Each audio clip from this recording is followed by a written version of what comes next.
we're at in the season and, what's coming up ahead of us, and that, it's now or never. We know we can't tie anymore, we can't lose any. We got to win them all from here on out. McComas in the right circle, takes a shot, he scores! On fire, scores! Jacob St. Andre!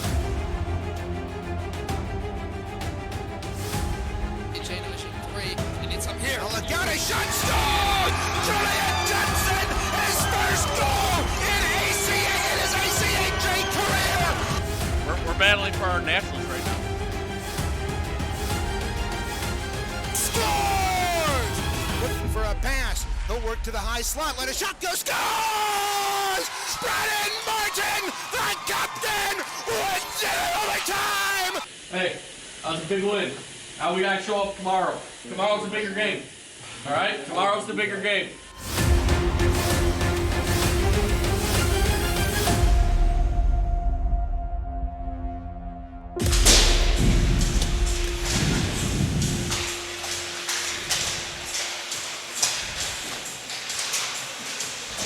After a tough end of the regular season and a 5-1 loss to Lawrence Tech, the Chippewas needed to bounce back in the division semifinals last night. And bounce back they did, defeating the Adrian Bulldogs by a final score of 6-2. With that, the Maroon and Gold advance to the semifinals here this afternoon, looking to avenge their season finale loss at the hands of the Blue Devils. Good afternoon, everybody, and welcome inside Midland Civic Arena in Midland, Michigan. Alongside Devin Sarah, my name is Reagan Claves, and we will be with you the entire way here tonight as the Central Michigan Chippewas battle it out with the Lawrence Tech Blue Devils for the chance to advance to the division finals next weekend. Well, Devin, we saw what a very good team Lawrence Tech is a week ago. What do the Chippewas need to do tonight to knock off them here in the division semifinals? That we did, Reagan. Lawrence Tech absolutely had their way with the Chippewas last weekend, tying in the first game and dominating in a 5-1 victory last week. That was the only game this season the Chippewas have lost by one or more goals. And I'll tell you what, with Lawrence Tech having the game they did, the Chippewas are on fire. They are wanting revenge in this game, and they really got dominated in the neutral zone. I think tonight you're going to see a very physical Chippewa team. They're going to want to have their physical way with this team, and they're going to want to play fast. It's going to be up to the Chippewas to play hard, fast, and very good play as a unit tonight to knock off the number one team in the division. Yeah, taking a look back at last night's play, however, it was a dominating performance for Central Michigan. They ended up knocking off Adrian 6-2, and Devin will take us through that one here. Yeah, it would, and starting off, it would be Owen Campbell scoring right off of the gate in the first minute of the game, putting the Chippewas up 1-0. They really had their way in the first period. They scored the first 3 goals of the game leading into the second, and from there on, it really was the dominating possession of the Chippewas. Notable goal scorers last night were Joey Simoncelli, Charlie Hayes with a beautiful shot from the top of the right circle, and as we mentioned, that top line of Jordan Cooper, Isaac Gibbs, and Owen Campbell, along with Jacob St. Andre, producing for the Chippewas, and really just dominating in all facets of the game, playing very well physically, playing very good on the forecheck, on the penalty kill, killing off what they needed to. I'll tell you what, it was an all-around good game for the Chippewas, and one that they absolutely needed coming off that Lawrence Tech loss last weekend. Certainly, and they definitely rebounded very well from that loss against Lawrence Tech. And taking a look around the rest of the MCHC East, the conference in general, the semifinals are happening today. Saginaw Valley and Michigan are battling it out on the other rink here, on the Olympic rink where we were yesterday. Last check, it was a 3-2 hockey game with Saginaw Valley ahead of Michigan toward the end of the second period. Then today at 1:50 warm-up time, Central Michigan and Lawrence Tech, obviously, here as we are covering that one. And then with the West Division, it's Grand Valley State University and Calvin kicking things off at 5:30 p.m., followed by Hope and Michigan State at 8:30. Yeah, and that they are, Reagan. And this is a huge matchup today. Saginaw Valley and Michigan right now. Saginaw Valley on top. They got upset by the last team in the West Division, Davenport, just a few weeks ago, and that was a huge matchup for them.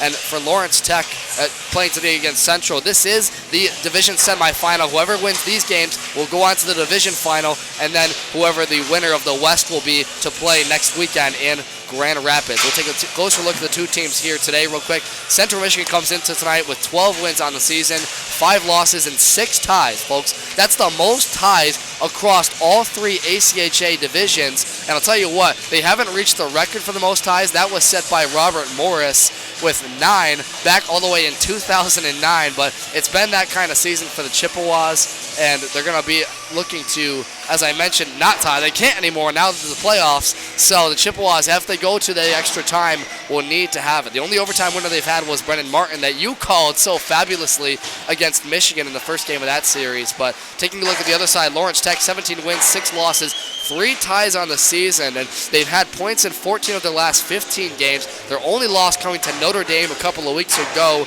That one was on January 22nd. And you look at Lawrence Tech, they came into the tournament number 1 in the MCHC East. Very good in their own right. And for a team that a couple of years ago was looking in the bottom of the MCHC, they have absolutely turned the ship around. And talking to their head coach earlier, we'll get more into him later on in the show, but he told me this is the most complete team that they have had for Lawrence Tech ever.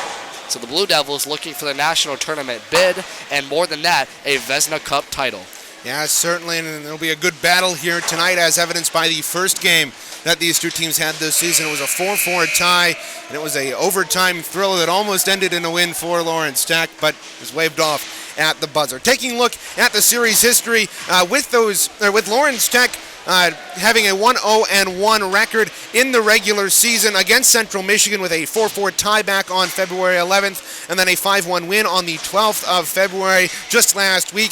That moves the record for Central Michigan to 7-3-2 since the 2015-16 season. So Central Michigan has certainly had the edge historically, but this season it has been the Blue Devils. Devin, how about we take a look at our players to watch? Our players to watch tonight, presented by CCHN. The first one you had was Thomas Rolfe, the goaltender, 6th-year senior from Grosse Isle, Michigan, has been phenomenal all season. Ranked 2nd in ACHA Division III in save percentage. And I'll tell you what, against his former club, the Lawrence Tech Blue Devils, he had a rough series. He allowed the most goals over a weekend series this entire season with 9. And Thomas Rolfe, he has been phenomenal all year, as we've mentioned so often. He's going to have to be even better tonight. He's going to see a lot of shots. Lawrence Tech's going to try and get it on the net, crash him hard, but the goaltender will come up big, I think, for the Chippewas. Our other player to watch is Captain Brendan Martin. This year, Martin has had one of his better seasons, named both him and Rolfe to first-team dream team for the MCHC. And for Brendan Martin, this is a huge game for him in his 3rd or 4th national tournament looking for a 4th national tournament appearance. And for Brendan Martin, this is a huge game for him. He knows what the stakes are for his team. He's the one preaching them to the message of the previous Vezina Cup championship.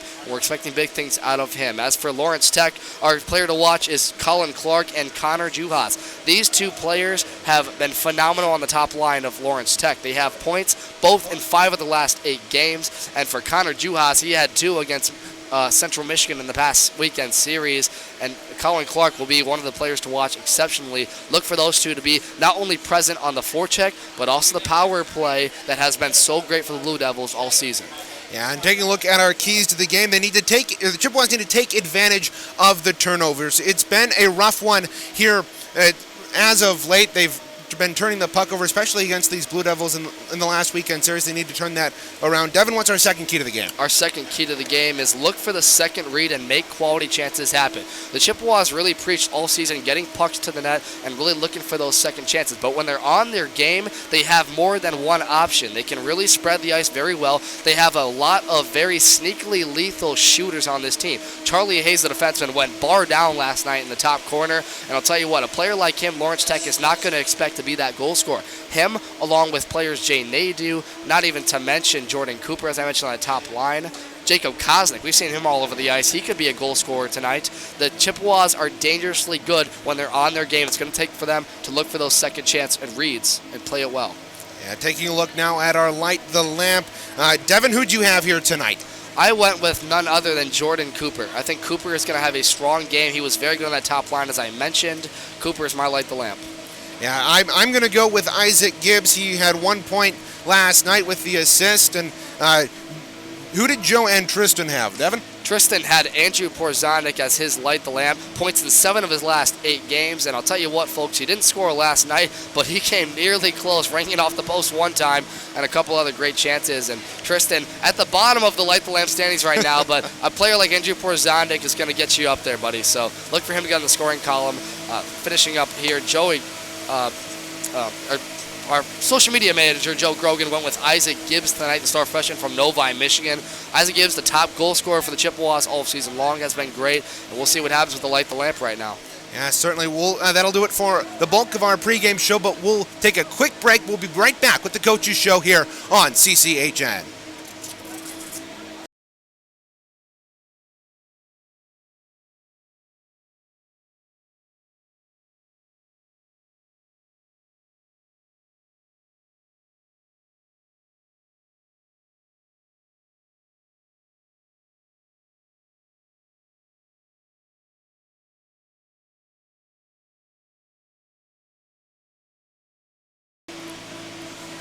Back with you here really quickly. I'm joined with assistant coach Dalton Sullivan of the Chippewas. Dalton, we saw the Chippewas' most complete game last night in a long time. We know we've seen the struggles this second half of the season. What did you tell your team yesterday that attributed to such a well-rounded game?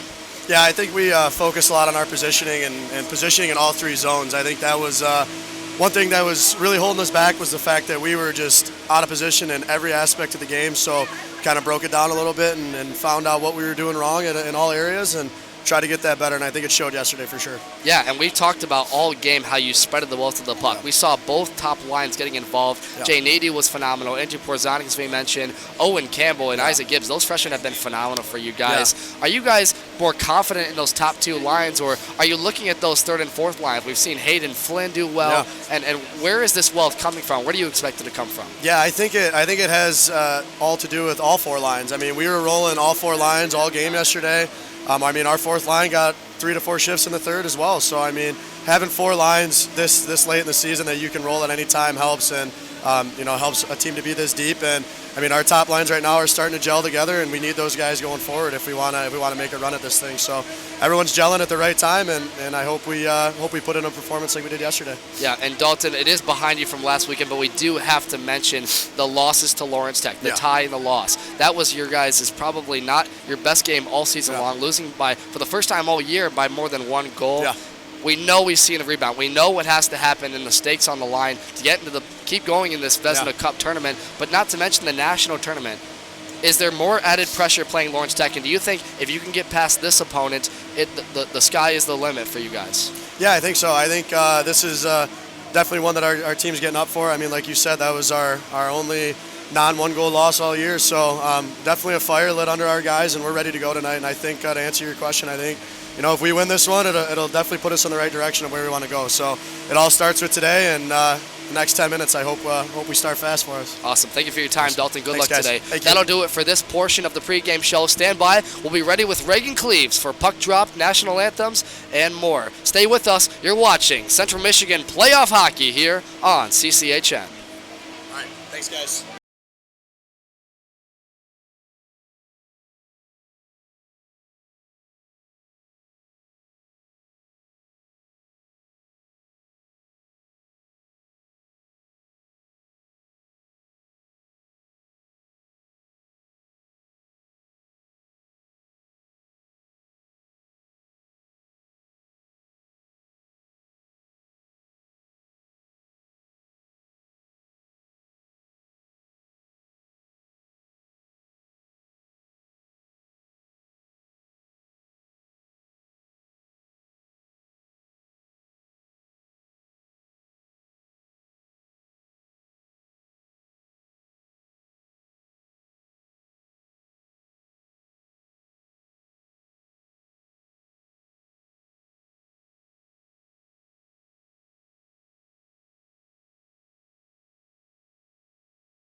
Starting on netminders and starting lineups presented by CMHSiceHockey.com. We start with the netminders. In goal for the Chippewas tonight, Thomas Rolfe in his 24th game of the season.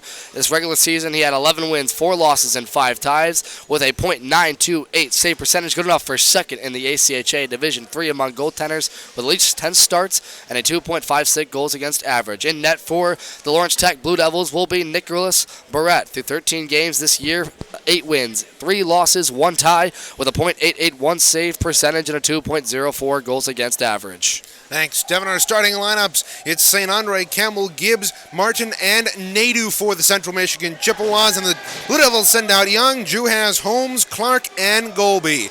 It'll be right to left go the Chippewas, left to right go the Blue Devils. The Chippewas wearing their road maroon uniforms with gold trim and gold numerals, gold helmets, maroon pants, and maroon socks. Lawrence Tech has that gradient from gray to white on their torsos with blue numerals outlined in silver, blue helmets with the Blue Devil trident on the side. They've got blue pants and gray and white socks. We've got 20 minutes on the clock to our right. We are waiting, we believe, on the officials as we don't have any linesmen right now. So we have a bit of a delay here, Devin. Yeah, we do, and we're trying to sort this out. They are running 4-man crews for this MCHC tournament, and it looks like we're about to get set for puck drop. Here we go. It will be number 22, Colin Clark, and Owen Campbell to dig in for the draw, and we are underway here in this division semifinal. Jacob St. Andre sends it near side to Christopher Martin, up the wing, tipped into the zone by Jordan Cooper. Gibbs comes in to collect, feeding it out in front, and Cooper goes running into the netminder, and the puck and the net comes off its moorings, and we'll have a draw outside the Lawrence Tech zone. This is the top group for the Chippewas there. Jordan Cooper, Owen Campbell, Isaac Gibbs line with Jacob St. Andre playing back in defense. A couple of missing defensemen out this season, Austin Whaley and Kyle Chapman. Jacob St. Andre, the perennial goal scoring forward, will fill that position and be on that much needed top line. Yeah, Jacob St. Andre, one of the leading goal scorers 2 campaigns ago. In that 1920 season where the Chippewas made the last national tournament that was eventually canceled. Now, a notable point of this game we did not get to in the pregame show. On the Chippewa bench, not there, is head coach Tyler Cataline. Due to the game misconduct assessed to Hayden Flynn yesterday, late in that Adrian game, he will have to sit for having too many minutes this season with game misconducts for his team. So Coach Tyler Cataline out for this one. Dalton Sutherland and Tyler Koff, the 2 assistant coaches, will be there in his position. Here's Porzondik chasing the puck into the zone. He'll control the right circle. Feeding it up, top left point for Hayes. He'll walk into the circle, fire a shot, and it's held on to there by the starting netminder for the Lawrence Tech Blue Devils, Nicholas Barrett. And notably, Tyler Koff, one of the assistant coaches, is notable for running the penalty kill, Gruda, and defensive units for the Chippewas. Dalton Sutherland on the forecheck and the power play for the Chips. Charlie Hayes' shot whistled wide. Porzondik kept the rebound into the right point, but the Blue Devils steal it away. Here's Juhas over the line left side. He'll walk into the circle. A shot blocked away by Rowe. Rebound Juhas controls it. His pass is intercepted though by Jay Nadu, and the Chippewas will start up ice. Porzondik's clearing attempt just unable to be kept in by the Blue Devils, but the Chippewas regain control through center ice. Already through the first 2 minutes, Reagan, a much faster start for the Chippewas. They look like they're quick on their feet already, getting quick line changes out here, and they'll get the fresh bodies out here. Here's Julian Johnson. Johnson into the zone, lost the puck to Darcy. Puck bouncing around the Blue Devils and cleared up to the line. Working out here's Fayan along with Darcy. Worked over the line. Here's Stepanek. His shot. His glove down there by Rowe with 18 to go here in the first period of play. Yeah, that top group out there coming out for the Blue Devils, notably one of them, Cole Goebel, scored a goal against the Chippewas in that first game against Lawrence Tech. And really, Lawrence Tech runs all 4 lines so well. They're going to be switching out quickly on these lines, especially those top 4 groups involving Colin Clark. Shot there by Young from along the half wall across the way is corralled there by Thomas Rolfe. Rolfe has been called on this season to make a lot of key saves. He's had a lot of shots put on him, and he stood tall all campaign, which is why he is one of our players to watch here tonight. Puck squirts free to the near side. Young was able to push it down behind the Chippewa bench, but Keelan Baker moves it up the line, but not out. Young, a wrist shot blocked right away by Rolfe. He punched that into the right circle. Now a shot blocked in front. The rebound is cleared to the point, but not out. Across the way, here's Selmeyer. Selmeyer working into the left corner. He's pressured by the Chippewas, and he gets it to the near side. That's Young a great job by that defense working over Selmeyer.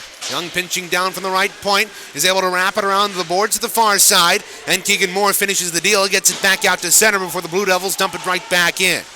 17:30 to go here in period number 1. Not a lot of time now. Look out right in front. A shot blocked up into the netting. That coming off the stick of Connor Juhas. A good opportunity there for the Blue Devils off of a mistake in the Chippewa end. Yeah, a couple of Chippewas caught out of position trying to transition up ice, and that one came free to the slot area. They just roofed that one way up into the netting. That's going to be a story to watch. The Chippewas got caught a lot against Lawrence Tech the past 2 games against them out of position, puck watching. So the Chippewas need much better defense for staying with their men. That one looks like it was offside, and they're going to call that. And it's been a story, really, for the last 2.5 weeks, Reagan, dating all the way back to Michigan, how they're trying to position these guys well, get them in front for a block, but not more importantly than block the puck, possess it afterwards and get it out of the zone and start on a breakout. Folks, we do apologize if the stream does cut out. We're having Wi-Fi issues here at Midland Civic Arena. We will get a full uninterrupted broadcast uploaded later here today once we get back to Mount Pleasant. Here's Clark over the line, taken down. A penalty coming up on the Chippewas. Gibbs touches up, and it's going to be on St. Andre here with 16:55 to go here in period number 1. Yeah, that's a tough way to go for St. Andre already just the first 4 minutes into this game. I didn't exactly see the penalty, Reagan, but notably on that power play, Lawrence Tech total had 9 against Central Michigan over their series, and they scored 3 against them in those 2 games. So this penalty group out here, the top group, Keegan Moore, Ben Rychuk, and Aiden Gazdecki will have to do the man work here. Time of the penalty, 3:05. St. Andre, pardon, folks, sent off for a trip at the 3:05 mark. Now working out, here's Juhas. Worked from behind by Moore. Good defensive work in the back check, but Juhas lets a shot go on Rolfe, and he'll hold on for a whistle with 1:42 to go. And as you heard that, it was a tripping call against Jacob St. Andre. Chippewas on the penalty kill this season, 92 for 112. That's good for 82.14%. Draw it in the right wing circle. The Chippewas end. Charlie Hayes is able to clear it the length of the ice out of his net to play it as Barrett. Great face-off win there by Keegan Moore. Got it out to him. Keegan Moore and Joey Simoncelli have been phenomenal for the Chippewas in the face-off circle. That's going to be a key to watch, is if they can win these face-off circles and start up chances, not only on the forecheck, but also on penalty kills like this. Working over the line, here's Adam Parker throwing it up top for Selmeyer. He moves it over to Golby. Golby behind the net to Fayen. 1:12 to go in the man advantage. Here's Selmeyer, top of the circle, down low. A shot, saving the rebound, popped out in the slot. Another opportunity by Juhas, and that's ripped high. Puck comes free along the near side. Parker kept it in. Puck bouncing around at the left point of the Chippewa end, and the Chippewas are able to get it the length of the ice with 1:52 to go here in the man advantage. Great job by Brendan Martin to stay with that play, and Selmeyer had a great shot opportunity on Rolfe. He caught Jacob Kozlik out of positioning, wonder which man he had to cover, and he didn't know where, just went to the middle of the area to block in front, but a great job by Selmeyer to find the lane and get a good shot on Rolfe. Now here's Oda firing a shot, loose in the slot. They jam away at it, and Rolfe somehow is able to find that puck and cover it here with 30 seconds to go on the man advantage. How good is Thomas Rolfe's vision? To see that puck redirected 2 or 3 times and just glove it down like that so simply, it's just marvelous, and it's no surprise to why he's one of the best in the ACHA Division III. Across the way, it's taken there by Tyler Drummy, throwing it down low for Knowlton. Knowlton picks it out of the left circle up top to Drummy. He'll tee it up and fire a shot, tipped in front of Rolfe, and it goes up and out of play behind him, 1/4 minute left. Yeah, Lawrence Tech getting a lot of shots again on the Chippewas. They have been out shooting the Chippewas a lot in the last 2 games. I don't have the official shot totals, but I can tell you it was very much in Lawrence Tech's favor. I mean, this is what they want to do. They want to take a lot of opportunities, similar to that Florida Gulf Coast game where they got 18 shots in the Chips in the first period. Here's Pearsfull in the right corner, spinning around and firing it down low. It was blocked, though, by Porzondik. kept in at the line there by Nicholas Oda. Here's Oda working into the right corner behind the net. Great poke check there by Charlie Hayes, and he's able to lift it back out to center ice and into the Lawrence Tech zone with 14:46 to go. Here's Porzondik trying to dance over the line. His pass was intercepted, but it's loose at center ice and picked up by Fan. Fan over the line into the right wing corner, trying to work behind the goal line and behind Rolfe. Will work it into the far side, being worked over there by Brennan Martin. Good poke check there. Now a shot from the right point. There off the stick of Blaine Young was blocked. He'll get it right back right point. Bouncing around, couldn't be kept in there by Darcy, and Hull opt to send it into the Chippewa end. 14:15 to go here in the opening period. Now an outlet pass. Here's Porzondik. He's got one man to beat. Moves in. Backhand shot. Score! Andrew Porzondik! What a goal! And with 14:09 to go in the first, the Chippewas strike first! Are you kidding me? What a feed off the near side boards. Comes right onto Porzondik's blade. Splits two defenders and moves in. Backhands that past the goaltender Bennett. What a job by Porzondik. Didn't get on the board last night, but Barrett really just tried to get that over his glove. Didn't get it up, or his blocker side, didn't get that up high enough to squeak it through. Went between his right pad and that blocker. What a job by the Chips, and what a pass that was to Porzondik. Gibbs lost the bouncing puck at the left point. He's taken down. Not sure how that's not a penalty, as he has his legs swept out from underneath him. Puck free at neutral ice. Gibbs controls right in front of us here. Jacob St. Andre, long stretch pass through neutral ice, tipped into the zone by Campbell. Chasing after the puck is Christopher Martin. He gets bumped off there by Pierceful.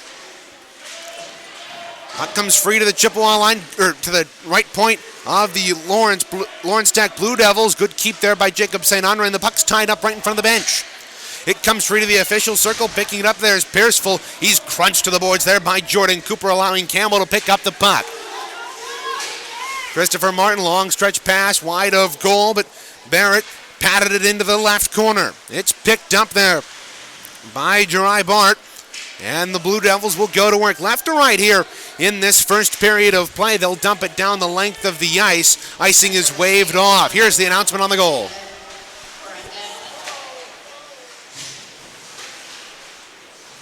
Apparently. So Brennan Martin getting on the score sheet, the leading point getter among defensemen that wear maroon and gold. Now a pass out in front, good intercept there by Keegan Moore, and that allows the Chippewas to send to the length of the ice. This should go for icing. What a job by Brennan Martin getting the assist. One of our key players to watch, Reagan. You know how good of a pass that was. We saw this last night in favor of Adrian on the Barrett goal that was so beautifully passed to off the end boards. I mean, that was just such a great saucer feed. It went right to Porzondik's stick. Those two have been tacking up all season long, and Porzondik, such a great finisher for the Chippewas, using his speed to get in there. And the captain comes up clutch for the Chippewas once again. This is the first time the Chippewas have scored the first goal against Lawrence Tech in these three previous games. And that's so important because Lawrence Tech has had the momentum ever since they've gotten those first goals, and they scored the first two goals in the games against them. Yeah, in both games. Not only did they score the first goal, but they scored it early. In the last two games, the Chippewas have scored in the first 2 minutes of the first 5 minutes of the hockey game. Working back, here's Cole Golby back in his own end defensively. Puck bouncing around, taken away. Pass out in front by Kosnick, and it was lifted high. Puck free behind the Lawrence Tech net. It's jammed to the near side, trying to get it out to Knowlton, and he does, but it's tipped at center, so there will be no icing. Thomas Rolfe, good crisp pass to Moore, who forwards it on ahead to Kosnick through center. He chips it into the offensive end. Going back there to play it is Tyler Drummey. Drummey moves it across to Shane Pierceful up through center ice. Baker couldn't handle it, and it's corralled by Alex Lasky. Couple of passes ahead, and Hayden Flynn, who was kicked out of the last game for a headbutt, will chip it into the offensive end. 11:39 to go here in the opening period of play. Here's Hayes in the right corner, centering attempt, knocked free to the point. Here's Charlie Hayes, along with shot through traffic. Loose in front, they jam away at it, and Gazdecki's bid goes wide. Kept in at the right point there by Brennan Martin. He pinches down. Gazdecki comes back defensively. Martin behind the net, giving it free to Brent Rychek. Back from a suspension due to too many game misconducts. He gets that puck free out to center after losing it. What a shift this is for this fourth line out here. Hayden Flynn, Ben Rychuk, and Aiden Gazdecki, known for the defensive prowess for the Chips, making it go to work on the goaltender, Barrett. Now, something we haven't mentioned is Brendan Martin's wearing the right number here on the road. He's number 18. He's got the C on his jersey this entire year. He has been number 8, but it looks like he's finally got that right jersey. Yeah, you are right. We have had a little bit of a jersey delay for Brendan Martin all season for the away uniforms. These beautiful maroon and gold jerseys they have with the maroon primary, and I'll tell you what, he's got to be fired up because wearing the C on his chest like that is such a prideful thing for the captain in his 6th season. And good to see he got his jersey finally. I bet it's clean, isn't it? Yeah, it's certainly got to be clean, especially, not that the other jerseys aren't, it's just that it's brand new. So there you go, that's what I meant. Yeah. There you go, brand new. Fans, don't forget that the CMU Club Hockey Network YouTube channel is your one-stop shop for highlights, exclusive interviews, and full game broadcasts for CMU D3 hockey. Make sure to subscribe and turn on notifications so as to never miss a moment of Chippewa hockey. Just go to YouTube and search CMU Club Hockey Network to find the channel. Play resumes down below us here. 10:25 to go in the opening period of play. Central Michigan leading 1-0. Over the line, left side, here's Pierce. Full bump from behind by St. Andre. Puck loose in the slot, taken there by Simon Selly. Great defensive work by St. Andre. They had a work over Percy Full. That's what I meant by the physical play in the pregame show. Working over these forwards, getting them off the body, off angle on their skates, and making life tough to enter the zone.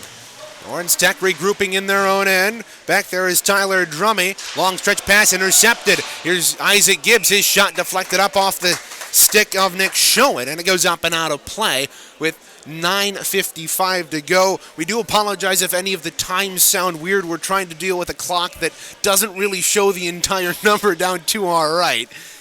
So if we do mess up on the clock, on the time, we do apologize.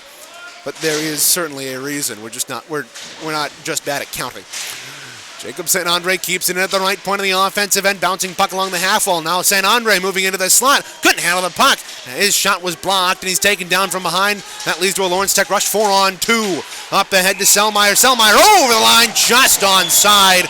He's not happy about that one with 9:35 to go. Oh, that chance for St. Andre is good, but he had Owen Campbell wide open on the back door. They took advantage of that all night, and Owen Campbell had a couple of goals in that one from backdoor chances, notably from Isaac Gibbs feeding him. That time it was St. Andre trying to shoot it. That's what we meant by those second and third reads, is if St. Andre looks to his left and sees Owen Campbell wide open in that area, he has an option to shoot towards. And look out, here's Campbell moving in, taken down from behind, and Barrett couldn't corral it in his pads. It's free behind the Lawrence Tech net. Gibbs will trying to feed it out in front. He was taken down from behind. The Blue Devils move out here.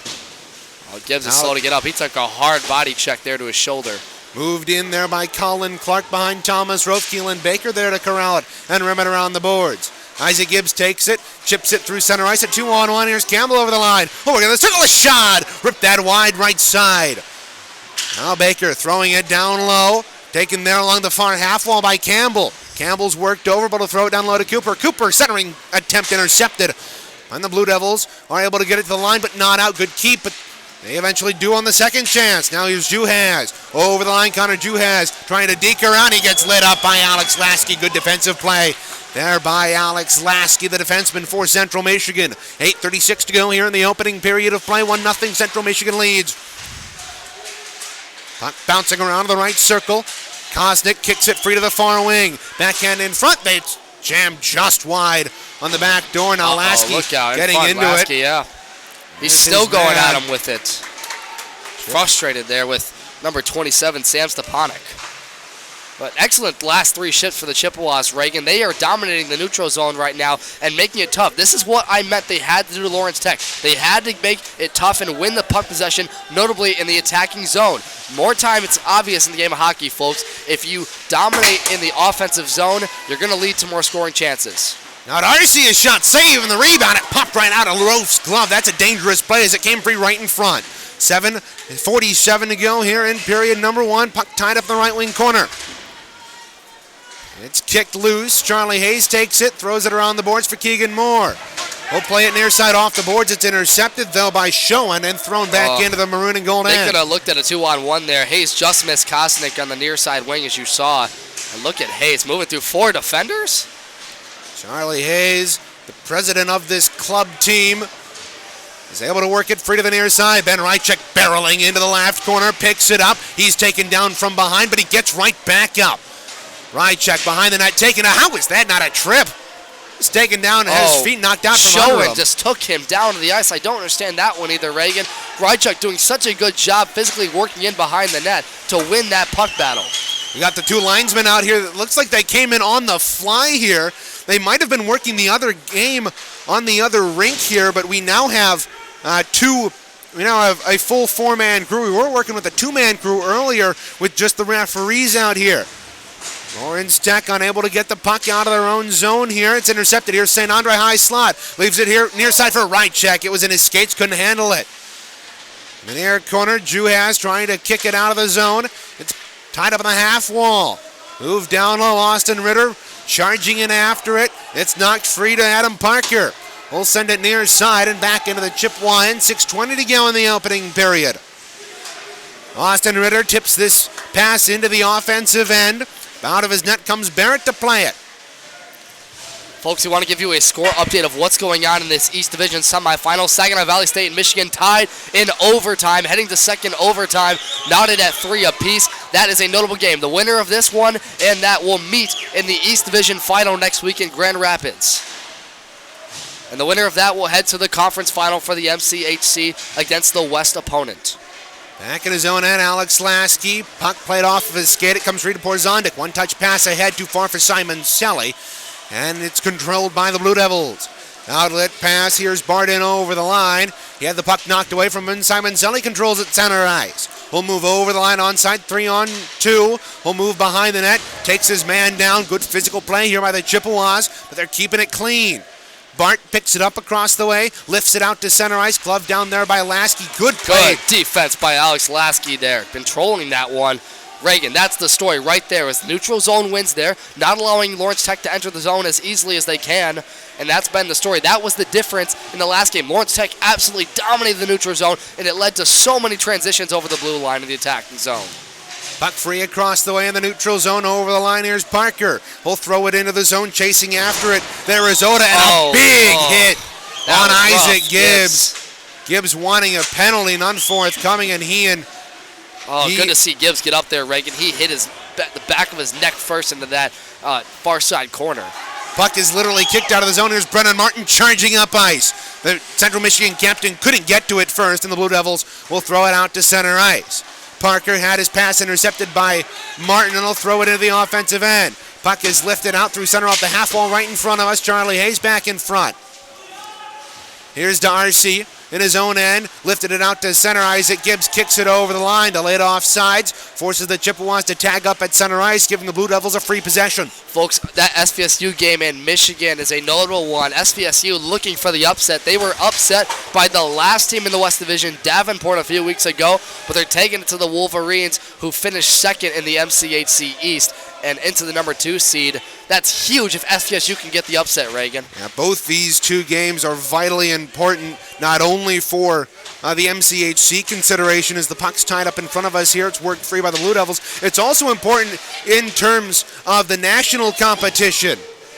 Isaac Gibbs getting into it right in front of us here with Stepanek, but it's lifted out into the Blue Devil end. Out of his net to play it is Barrett. Barrett backhands it to the near side for Young. Young out through center ice, near side Fayan moves it across, and he's offsides with Stepanek over the line after Fayan. Yeah, Reagan, Saginaw Valley right now is on the outside looking into the tournament. They were within the top 20, but they are on the outside of that top 16.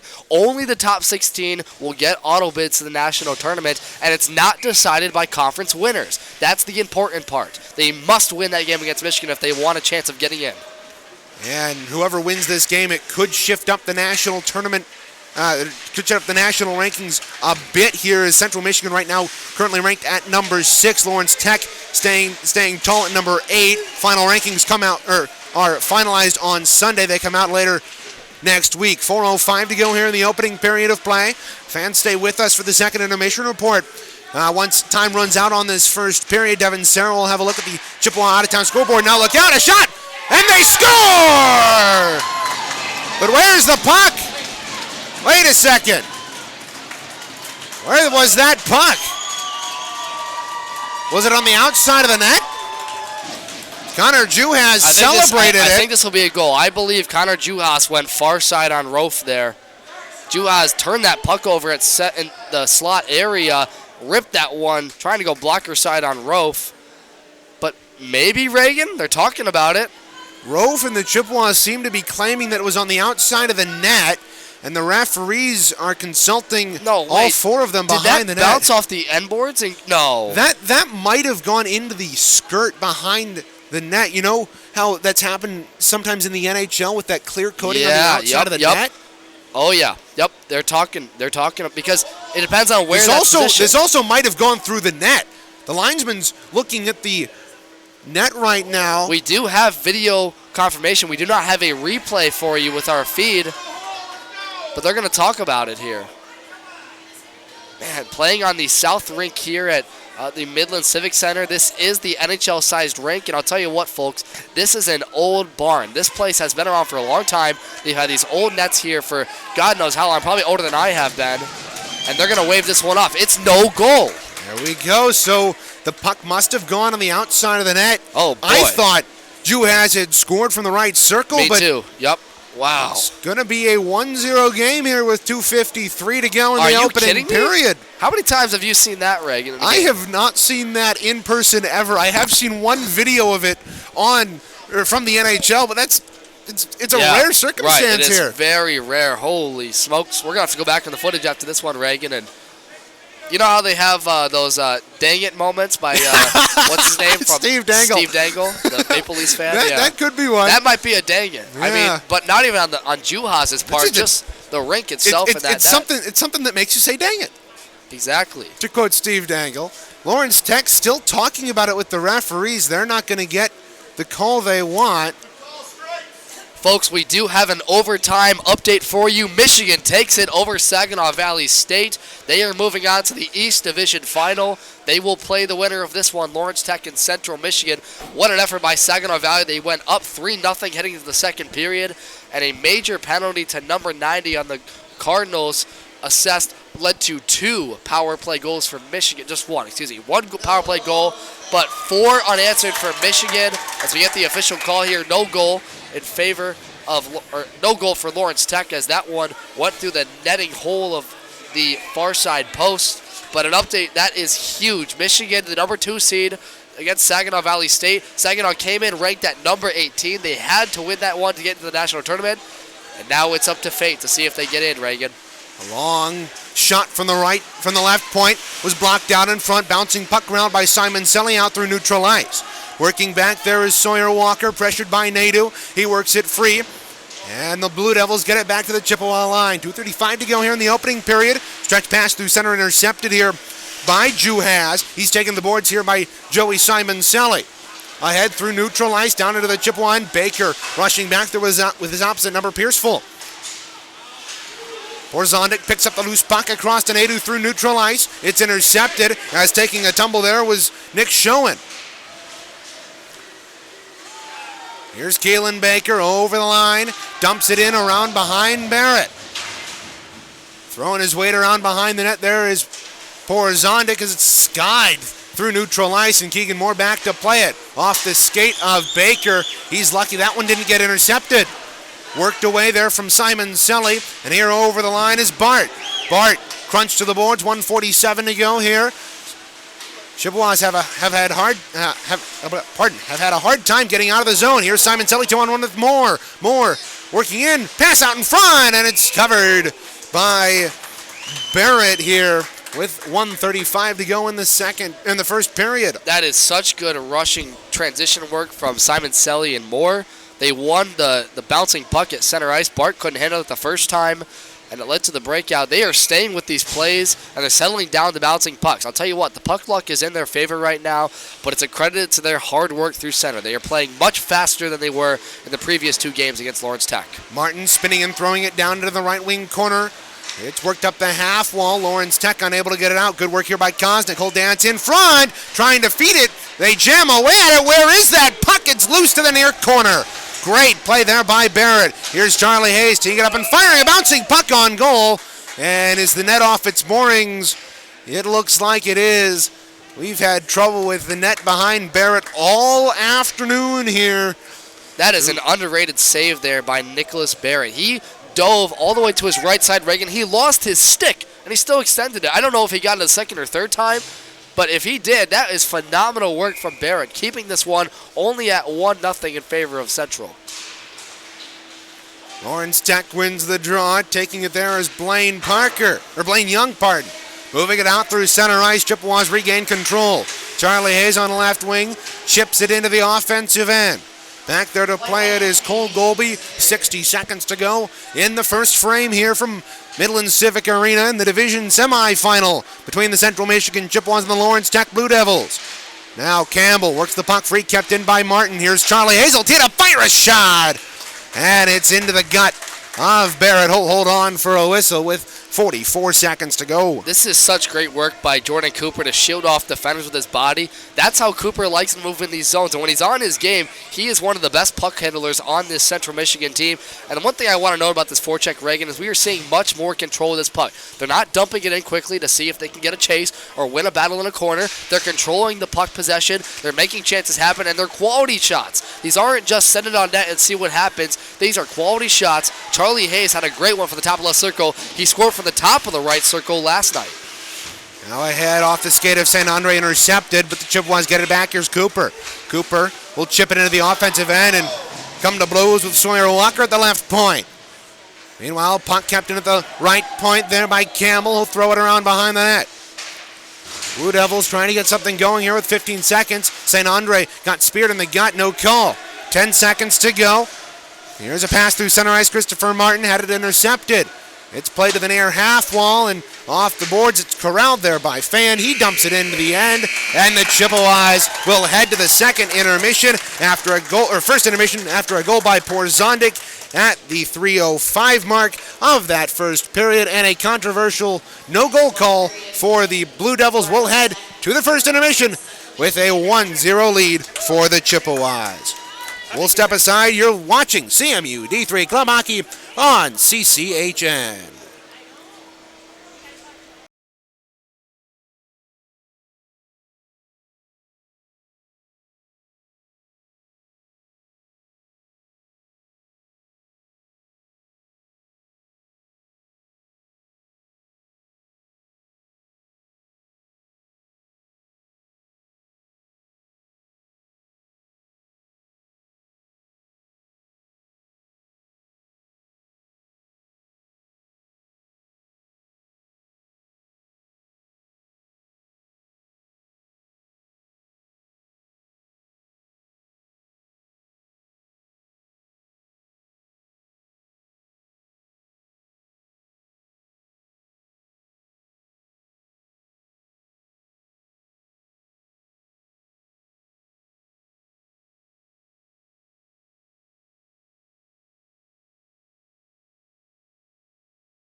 Hello everybody, back with you here inside the Midland Civic Center ahead of second period action. I'm Devin Serra, bringing you the first intermission report presented by CCHN, where Central Michigan leads on top of Lawrence Tech 1-0. This is the first time Central has led after the first period against Lawrence Tech this season in the two previous games I'm talking about.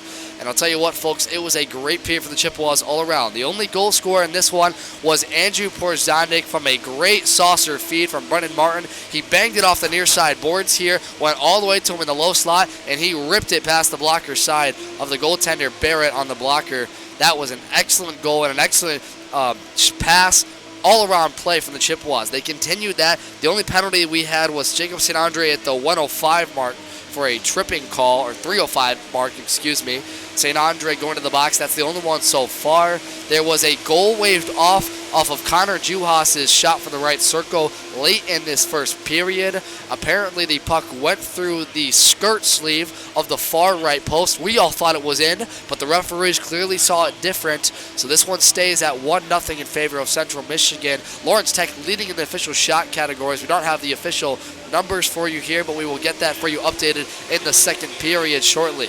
But the story of the game has been Central Michigan's neutral zone play. They have won the battles in the neutral zone, particularly at their own blue lines, keeping it away from Lawrence Tech and preventing them from getting in transition over the blue line to join a rush and get shots on Rolfe. When Rolfe has had to be phenomenal, he has made the stops. He is keeping this one scoreless. Nicholas Barrett made a couple of great saves late in that first period to keep this one only knotted at 1 for Central.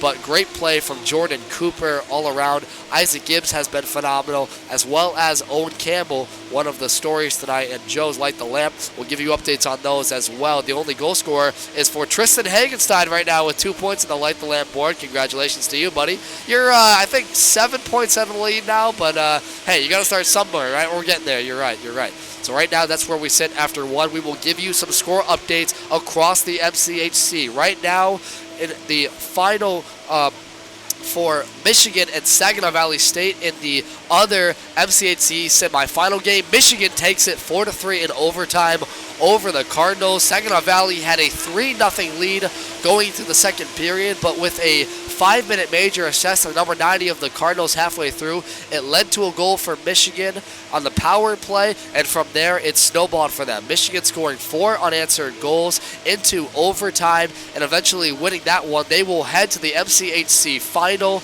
against the winner of this game between Central and Lawrence Tech. That one will be played in Grand Rapids next weekend. Taking a look at the other side of the MCHC in the West, we've got a full slate of games today. Hope College takes on Michigan State in the first of those two games at Griff's Ice House from Georgetown, Michigan. That one taking place at a 3:05 puck drop just shortly here coming up, or it might have already started. We'll give you score updates as we know them.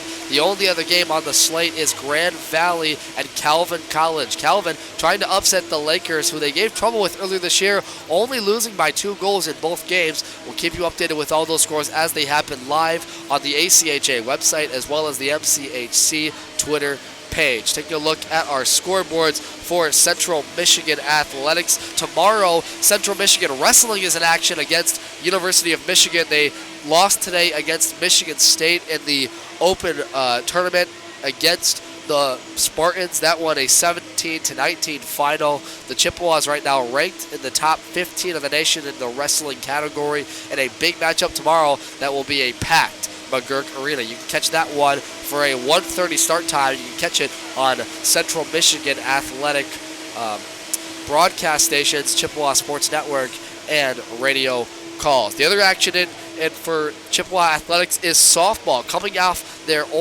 opening weekend where they softball lost last night 6-0. They beat Bellarmine University 10-1 today in that final. The Lady Chippewas 1-1 on the season unofficially, and they will be in action later this week as well. Women's basketball takes on Eastern Michigan as well tomorrow. That one's slated for a 1 p.m. start time. You can catch that one on ESPN Plus. And Central Michigan Baseball taking on Coastal Carolina as well tomorrow at 3 p.m. You can also catch that on ESPN Plus with all paid subscriptions. But right now, we sit 1-0 in favor of Central Michigan after the first period. We'll get you set with Reagan Cleves, and special guest color commentator Joel Drucker will be on for this one, and we'll have it all with you here for the second period. Stay with us. It's a good one, folks. It's the MCHC East Semifinal here. Central Michigan on top, 1-0 over Lawrence Tech. You're listening and watching Central Michigan playoff hockey here on CCHN.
We are back here ringside at Midland Civic Arena. Central Michigan leading the Lawrence Tech Blue Devils by a score of 1-0 at the start of the second period of play. And folks, Reagan Cleves inside the broadcast booth and joined by special guest Joel Drucker, one of the backup netminders for Central Michigan. Joel, how you doing? Doing great, but it's good to be on. First time on, too, so this should be pretty fun. Yeah, it should be pretty fun. We do apologize for the probable excess of goaltending talk through the next 20 minutes. That's going to come up a lot.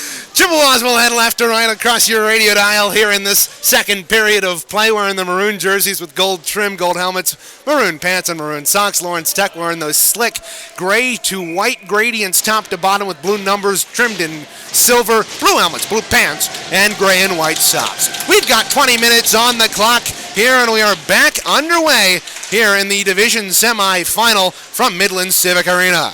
It's played through neutral ice, intercepted there by Tyler Drummey. Over the line, here's Bart. Bart got knocked off the puck by Isaac Gibbs. Gibbs throwing it around to the far half wall. Jordan Cooper there to chip it down low.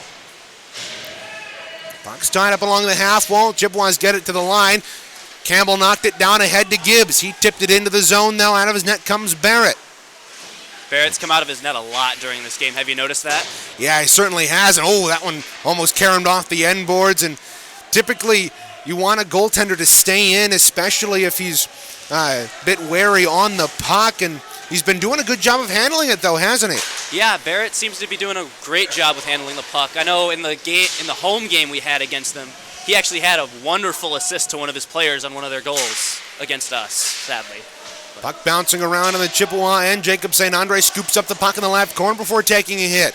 It's worked up to the point. Here's Golby, a shot blocked out in front of Rolfe, and the Chippewas clear at the length of the ice. This one will go for icing, though, as coming back is Blaine Young to tag up with 18:52 to go here in the second period of play.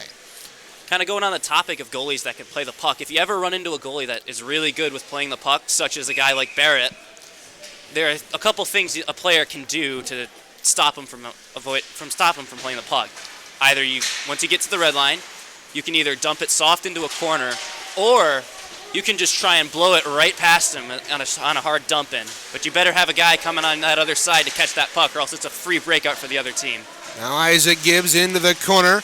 He's bumped off the puck there by Blaine Young, and it's worked to the far half wall. Popped free into the slot, and the Blue Devils get it out to neutral ice. Up with speed, right wingers Colin Clark had the puck knocked away from him. Picking up the loose change for Stepanek. Stepanek feeding it out in front, and St. Andre is able to get it and clear it to the line, but not out. Working down low, Selmeyer wraps it around the boards to the near side. Isaac Gibbs there to pick it up. Gibbs along the half wall, up through center ice. It's knocked down in front of us here, and Jordan Cooper gets it into the offensive end before taking a bump from behind there by Stepanek. Yeah, we're getting some great defensive play from the Central Michigan Chippewas here. When I was just seeing it now on that break that they had earlier, Brendan Martin, number 18 out there, he's very calm on defense. He doesn't seem to panic. Anytime he's got a guy coming on him, he just holds his ground, puts the stick in the lane, and that's about all you can really do. Jay Nadeau taken down. There's going to be a penalty coming up here on the Blue Devils, and there it is. It's going to be a hooking call as Jay Nadeau is going to head to the box here. Time of the penalties going to be 2:25.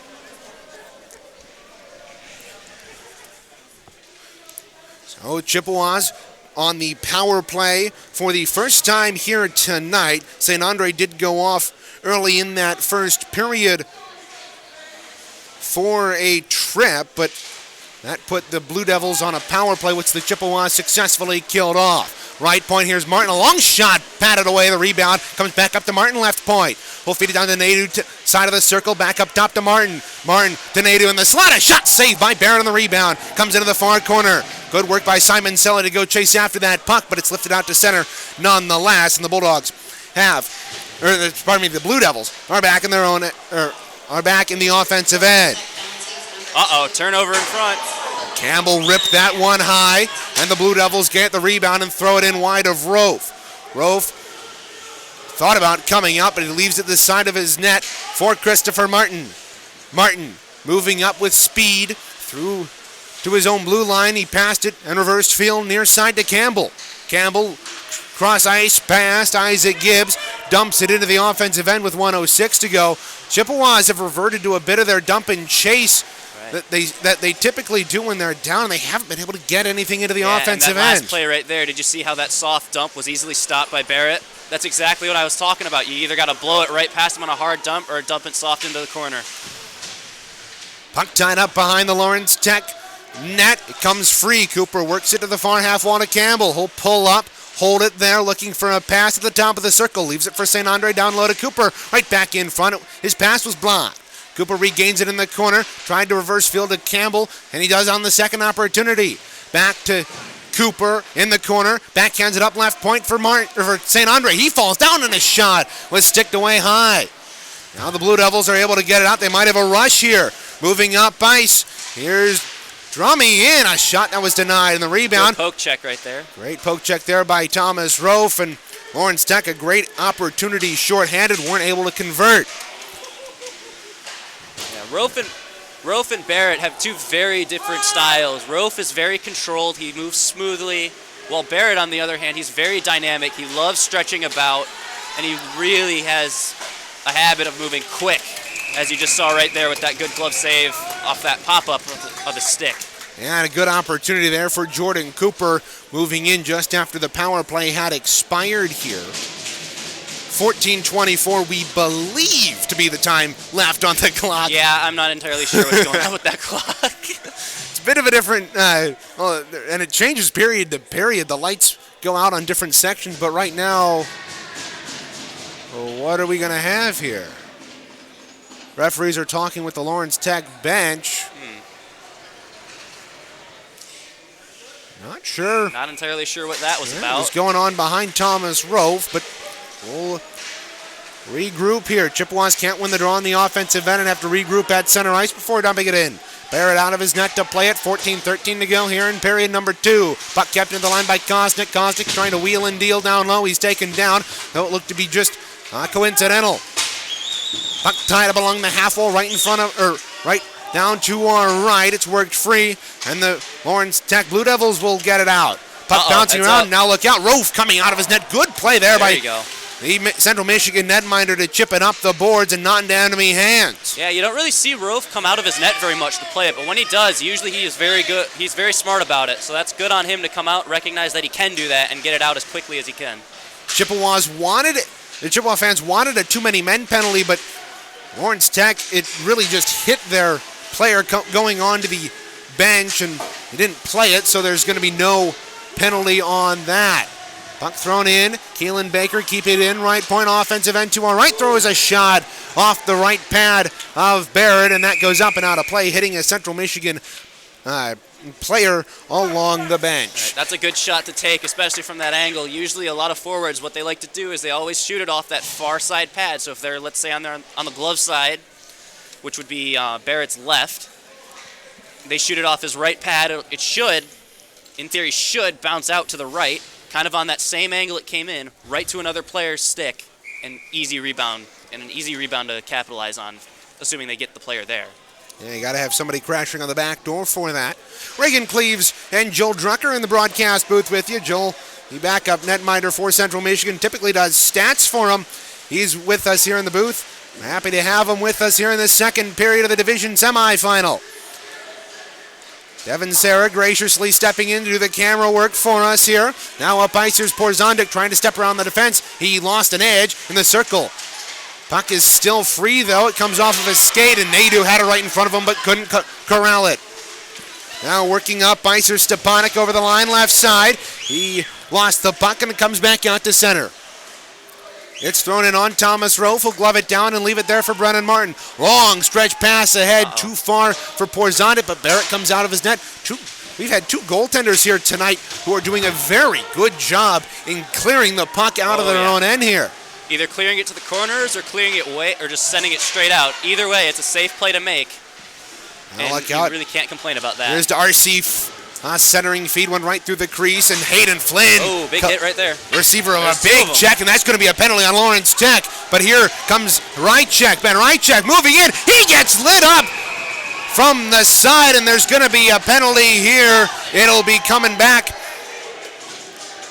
Becoming a very physical game. They're getting under each other's skin. But they got to be careful because they can't take too many of these penalties because they're bound to make a mistake on one of them, and that could be the difference maker. Yeah, Ben Rychek, receiver of a hit there, and it's going to be a cross-checking penalty on number 2, Kevin Gallaretti, and he was already in the box earlier for that first Lawrence Tech penalty. So he's back to the box here. Time of the penalty is going to be 6:57. Chippewas 0 for 1 on the man advantage thus far. St. Andre off the draw, feeding it out in front to Gibbs off a skate. Skitters into the corner. They're going to want to get a lot of traffic in front of Barrett right now. He's a shorter goalie, so he won't.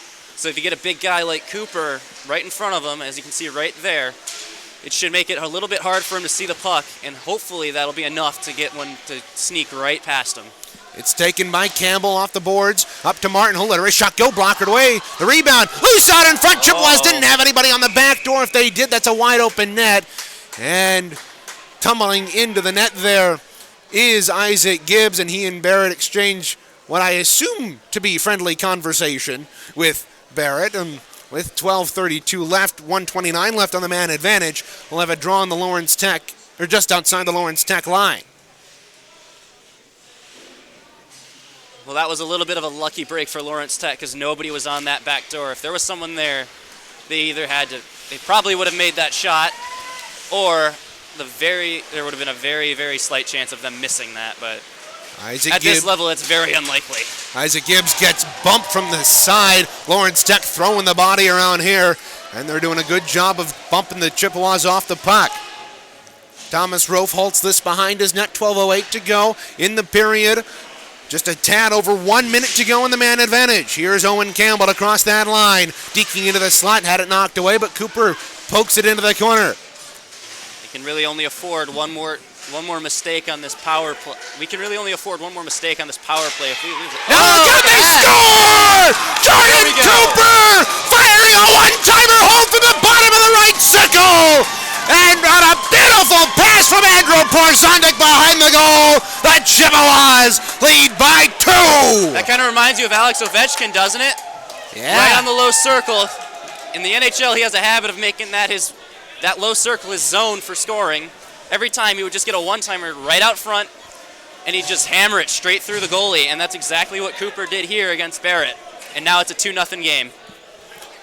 Yeah, that was a great goal there by the Chippewas. That comes on the power play. They're 1 for 2 tonight. Time of the goal coming at 8:09.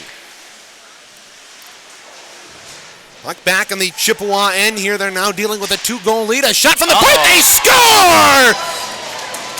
The Blue Devils strike back quickly. Mitchell Selmeyer out in front, tipping that home, and the Blue Devils are back within 1 here, cutting the deficit in half. Now, as a goalie, I can tell you those tips are the hardest shots to stop in your life, because you have no idea where that puck is going after it hits that stick. So most of the time, all you can do is throw your body in a position, and hopefully you hit it, and hopefully you get that puck to hit you, or else it's probably going past you. And that's the first sign of life we've really seen from this Lawrence Tech team in this division semifinal. Puck through center ice, intercepted by Simon Selly. Throwing it up to Nate on the half wall, trying to feed it out in front for Simon Selly. Didn't go, and it's thrown back out to center ice. Taken there by Baker, throwing it in. It was tipped there by number 4, Adam Parker. That could have been a dangerous turnover there for Lawrence Tech right there. They threw it right out in front, and Simon Selly, I believe, was right there on the top of the point, right in front, just ready to glove it down and go right in.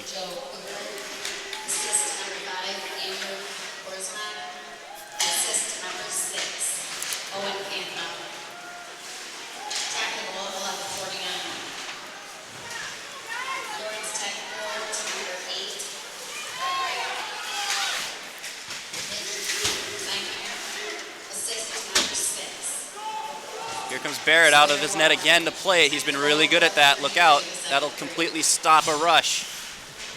Yeah, you heard the announcement on the goal. Selmeyer from Walker, and Owen Campbell getting the second assist on that second Chippewa goal. Now up through ice. Here's Knowlton. Knowlton feeding a pass out in front, and a good save right there by Thomas Rolfe on the back door. Taking that, here's Clark. Clark, a shot save, and the rebound is cleared by the Chippewas and down the length of the ice. This one is not going to go for icing. Is coming out of his net to play it as Barrett. He'll sky it off the glass and back to the Chippewa line. St. Andre moves it up right wing. Tried to move it in past Keegan Moore, but he was hit by the puck, and Chippewas have to regroup. Now a pass through center, intercepted. Over the line, here's Holmes.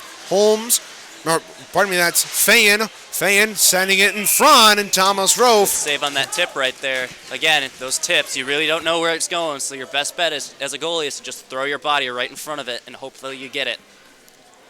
And it certainly worked for Rolfe on that one. 9:39 to go here in period number 2. Central Michigan leading 2-1 here in this division semi-final. Here's a quick shot off the draw, held on to by Rolfe. Winner of this game will go on to play Michigan next week, Friday, in the division final, and the winner of that game will then go on to the conference championship on Saturday against the winner out of the West. Now Rychek off the boards, just a little bit too far for Hayden Flynn, and it's thrown back out through center. Charlie Hayes picks up the puck defensively ahead to Hayden Flynn in his own zone. It's tipped ahead. Icing will be the call here with 9:18 to go. If you're looking for pictures of CMU hockey, look no further than Instagram. The fantastic Tristan Hagenstein takes some great pictures, and the best of them can be found at the Instagram at Tristan Hagenstein Photography. 9 minutes, 18 seconds left. The clock is a bit weird here at Midland Civic Arena as Devin Serra zooms in on the clock for us. Chippewas win the draw on the defensive end and rim it around the boards. It's kept in at right point. No, it wasn't. Ben Reichik, good stick lift, but he couldn't get past the man at the point there, Sawyer Walker. Thomas Rolfe halts it at the side of his net, and Brendan Martin scurries it around the boards to the near side. Puck bouncing around. It's corralled here by Bart. These blue line battles are important. They got to get that puck out in order to get it further down the ice, obviously, but turn it over at the blue line, that could become very, very dangerous if you're not prepared for it. Yes, certainly. The broadcast of today's game is a copyrighted presentation of the American Collegiate Hockey Association and the CMU Club Hockey Network. No reproduction, retransmission, or other distribution of the descriptions or accounts of this game may take place without the express written consent of the ACHA and CCHN. Right off the draw, Rolfe will corral the goal paddle and cover it with the big mitt on the left hand, and he'll hold for a whistle with 8:51 to go here. Yeah, all four of us goalies on the team are all righties. You're the only lefty in the organization. We call you guys southpaws. Yeah. Well, you're the one that says we all catch weird. Well, yeah, because you don't catch left. No, we do catch left. So you don't catch right. I haven't played in a year and a half. Give me a break. Puck is cleared up by the Chippewas down the ice. Chasing after it there is Drummy. He's chased into the corner by Campbell. Campbell deking out in front, and it couldn't be corralled by Kostic on the back door. It's played up the boards that hit the linesman, but the Chippewas Kostic will wheel and deal it into the zone. 8:12 to go here in the second period. Reagan Cleaves and Joel Drecker in the broadcast booth here at Midland Civic Arena. Devin Serra working the camera for us. Now Kostic working to the right circle, feeding it out in front, and it comes up into the air, and what are we going to have? Did the net come off its moorings? Yes, it did. These nets have not very well secured here today. Yeah, sometimes it's just the pegs that they use. Other times it's just how the ice is surfaced before the game. It really can be completely random. Draw will be to the right wing circle of the Chippewa end. It'll be the Lawrence Tech end to our right. It'll be won by the Chippewas and tied up along the half wall. Worked up top, Simon Selly taken down from behind and worked out to center. Keelan Baker, good defensive play. If he doesn't make that play, Adam Parker has a breakaway the other way. 7:46 to go here in period number 2. It's thrown around the boards to the near side. Oda moves it up right wing. Here's Clark cutting to the high slot. Good defensive work there by Baker. Well, Lawrence Tech had about 6 guys on the ice there. Chippewa fans wanting too many men called, but referees don't say it. Now here's Simon Selly trying to corral the puck at his own line, bumped into there by Drummy. Easy blocker save by Rolfe right there. That was Juhas letting that shot go from the left point. Puck is free in the Chippewa end. They'll ship it around the boards to the far side half wall. Porzondik can't corral it there, but he kicks it off his skating. Moves out here, cutting through center ice. Porzondik wide right. Will try to cut in on the goaltender, and the puck comes free behind the net. Porzondik, a great one-man effort there. Now turnover by St. Andre, and that was deflected wide by Cooper. Lawrence Tech will take that and clear it the length of the ice. 6:43 to go here in period number 2. Long stretch pass through center, tipped in, but it was held at the line there by Colin Clark. I know last game Central played on the Olympic ice rink, which is much bigger. So that way it gives us a lot more open ice to work with when we want to make those stretch passes, say from like a bottom of the circle all the way up to the opposing blue line. It's much easier to make those passes than it would be on an NHL rink like this one. Yeah, we were talking, Devin and I were talking about during yesterday's broadcast, Joel, with the way the Olympic rink is situated, it's a little bit wider. What does that change for a goaltender who's playing on an Olympic rink? Well, it definitely changes your angles a little bit. You got to come out, sometimes you got to come out a little bit farther especially when it's in the corners, you really got to watch when you're going down into the RVH or VHs and really playing up close, because you never know what they see. All you can see is the puck, but they can't. They can probably see over your shoulder if they're like 20 feet back. Yeah, it certainly does change the angles. Lawrence Tech breaking out right to left here in the second period of play. Pass intercepted by Keegan Moore at neutral ice, and it'll be held on by Christopher Martin. He'll leave it for his brother Brennan. Up through center ice. His pass is intercepted by Fayen. Over the line, here's Darcy. Darcy, centering attempt, knocked away to the far half wall. Stepping around to check what's costing. Now here's a shot blocked, and the rebound. They score! That's a big rebound off that blocker. Derek Darcy finishing the rebound past Thomas Rolfe, and at 5:17, we believe. I think it's 5:17. The Lawrence Tech Blue Devils tie up this hockey game with 2 unanswered goals. Right, when you're taking shots off the blocker as a goalie, you got to really be careful where you direct those, because sometimes if it hits off your blocker wrong, it's going straight out in front of you, and if there's an opposing team there, you have no idea what they're going to do with it. They could take it, they could skate around you a bit, they could just take it and fire it. You just give them so many chances to do whatever the heck they want, really. Puck right off the draw. Simon Selly controlling at center ice. He'll kick it free. It's taken, though, by the Blue Devils. Over the line, a shot blockered away by Rowe from the right circle. That's a much better way to use the blocker right there. Just nice and easy, right into the corner. There's a lot of goalies, especially when they're trying to go up to the higher levels, a lot of them will tend to punch out their blocker almost like they're punching at something. What a goalie really should do is kind of almost guide it, like tilt their wrist, lean their body into it.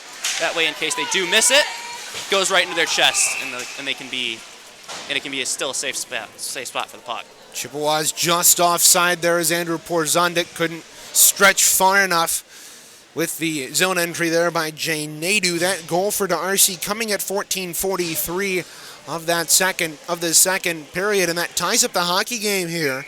Lawrence Tech coming back with 2 unanswered goals. First one came very quickly, just about 28 or 26 seconds after that.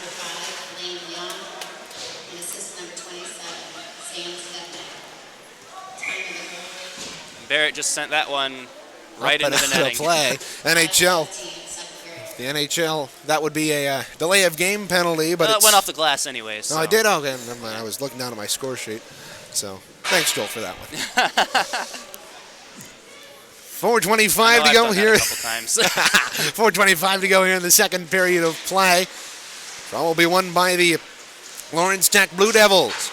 They'll chip it out, hit a partition, and hops over the stick of Isaac Gibbs at neutral ice. Hip check there by Alex Lasky. Puck comes free along the far half wall. Owen Campbell saucers it out to center ice. Back there to get it is Gelati.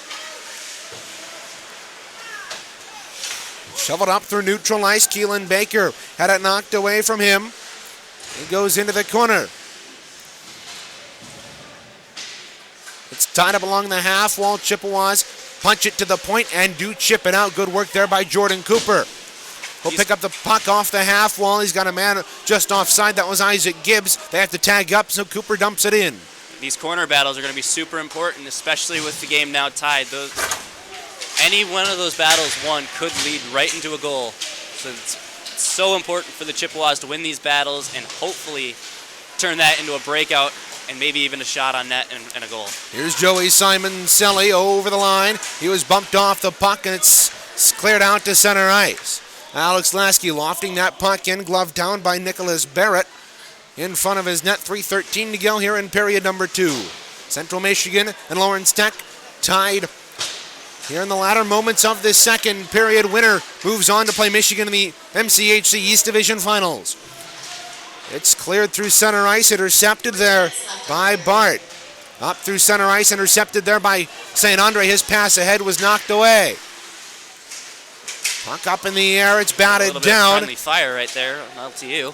And it's cleared into the Chippewa end. Back there to play it is Jacob St. Andre, puts on the brakes and hammer to the boards. He goes down in a heap. He's being checked on there by Fayen. Now a shot, save, and rebound. Loose in front of Rolfe. And the netminder finds it for Central Michigan and holds on for a whistle with 2:31 to go. That takes brilliant vision and brilliant focus to keep your eye on that puck for that long, especially when it's bouncing around like that right in front of you, like 2 feet in front of you too. It's so easy to lose it. Thomas Rolfe has done a great job of that all year. The first team all-conference or all-East Division in the MCHC, was also voted the Dream Team, along with his captain Brennan Martin. Now up through ice, Jordan Cooper worked from behind. He's got Gibbs out in front. A sharp angle shot right on, and corralled there by Barrett. At 17:38. Both these goalies are really doing a lot for their team. They know what's on the line here, and they're playing their hearts out right now.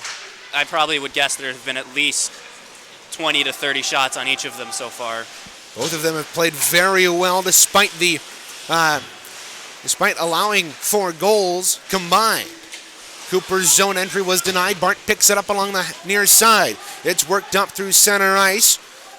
It's fired in there on goal by Martino Zaya. Now Chippewas have a 2-on-1. Campbell feeding it across, just too far for Gibbs. Gibbs trying to center it back, but couldn't corral it. Now look out, Brennan Martin! The pass intended for him was intercepted, and the Blue Devils chip it back out into the Chippewa end. Martin did a great job of pinching down low right there. He knew when to go, and when he went, he had a very good chance. And LTU was lucky one of their guys was there to take that pass away, or else that was a sure shot on net and maybe even a goal. Now look out, Kosnick had that skip over his hand. Barrett coming out of his net negates the icing. Now a long stretch pass ahead, look out. Here's Stepanek. Stepanek leaving it back for Darcy. Darcy, spin around shot from the left circle was blocked. Both teams are playing very defensively right now. It's been a while since we saw a shot on net. So this next shot could be tough for a goalie to face because there hasn't been one for a little while. Lasky lost an edge at the far half wall. Puck is chipped into the corner. Now look out. Sharp angle shot there by Fan. It's worked in the near corner after it was blocked. Keegan Moore getting into it with Fan in the left corner. Kept in by Darcy, right point. His shot blocked up in the air, and Thomas Rolfe, using his height, finds that puck and holds on for Oessa with 46 ticks to go here in the second period. That was great. Again, it's all thanks to that vision of Rolfe. He was able to track that all the way, even though it was going way over his head. But I have seen instances where that happens. It goes over the goalie's head, but they're not in position to catch it. And it goes right behind them and right off their back and into the net. Yes, that has happened to me before too, so I'm guilty of it as well. Puck lofted through center ice. Jay Nadeau over the line, steps around a check there from Schoen. 36 to go. Stay with us for the second intermission report. I'll take you through the game recap. Now Simon Tilly, a one-timer save by Barrett on the rebound. Pops up in the air. Clear to the left point, but not out. Christopher Martin shovels it down low. 24 seconds to go in the second period. Did you see Parker's stick get stuck in the boards right there yeah, for a second? Yeah, that was a bit of a weird one now. St. Andre caught out on that. Icing waved off because of his opposite number, Parker. Puck pinned behind the boards. 10 seconds to go in the period. St. Andre trying to work that puck free. He's getting into a wrestling match there, and we're going to have a draw here to the right of Thomas Rolfe in the left wing circle. Again, this competition's getting pretty physical. Got to make sure both teams got to make sure they keep their heads and not take a stupid penalty because of the physicality of the game. Yeah, St. Andre might have gotten away with a holding there as he was holding his man down. 4 seconds to go here in the second period of play. Chippewas and Blue Devils tied at 2 here in the division semi-final. Winner goes on to play Michigan next Friday. That's gonna be a fun game to watch for sure. I know I'm gonna have fun watching it. Here we go again. Draw is won by the Chippewas, and Porzondik throws it around the boards, and that'll do it for the second period. Well, Joel, it's been a pleasure having you on here for this second period. Thank you so much for joining me. Yep. We'll have Devin Sarah back for the third period of play, and it's been a good time, Joel. Yeah, this was fun. I wouldn't mind coming back on for the next game for sure. Hopefully we can get you on in the future before you jump to the top of the depth chart here next season. Yeah. with I'm going to be dressing more. Yeah, with Lauren Jones, who's actually dressing today as Colin Smith was scratched out of the lineup. We'll step aside we'll come back with the second intermission report brought to you by CMSIceHockey.com. 2-2 after 2.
are back here for the second intermission report. Central Michigan and Lawrence Tech knotted up at 2 after 40 minutes. Reagan Cleaves back here at Midland Civic Arena with you here for the second intermission report, where we'll take a look at the game recap and also take a look at our professional out-of-town scoreboard.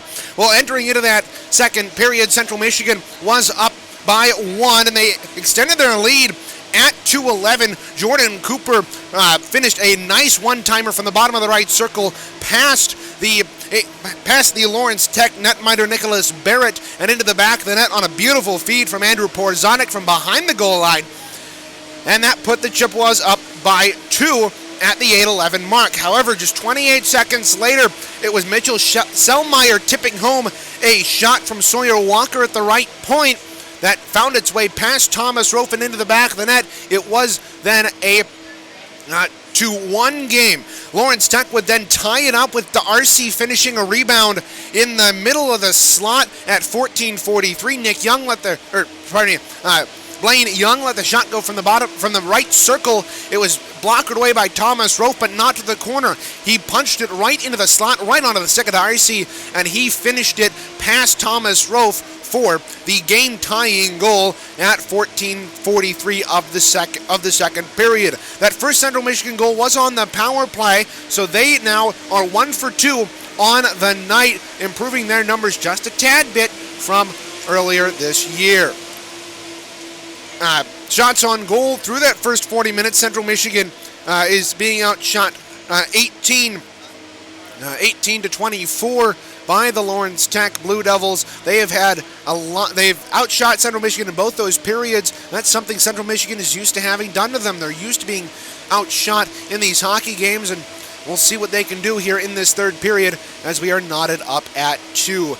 Taking a look around the MCHC playoffs, no other games are going on right now. The next one kicks off at 5:30, but Michigan did knock off Saginaw Valley State in an overtime thriller on the other rink here at Midland Civic Arena. They beat Saginaw Valley State by a score of 4-3 in overtime to advance to the division finals, where they will play the winner of this game right here in front of us. Taking a look at the out-of-town scoreboard, Grand Rapids Griffins in action tonight, taking on the Rockford Ice Hogs. Griffins will retire Michelle Picard's number 7 tonight at 7 p.m.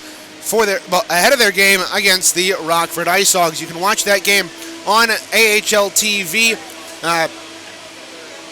and WXSP TV. That is one of the TV games here tonight, so you can watch that at home without paying a subscription to AHL TV. You can also listen on Wood Radio 1300 106.9 FM. Bob Kaiser will have the call for you both on TV and radio, the simulcast for that game tonight. Again, it's the Griffins kicking off against the Rockford Ice Hogs at 7 p.m.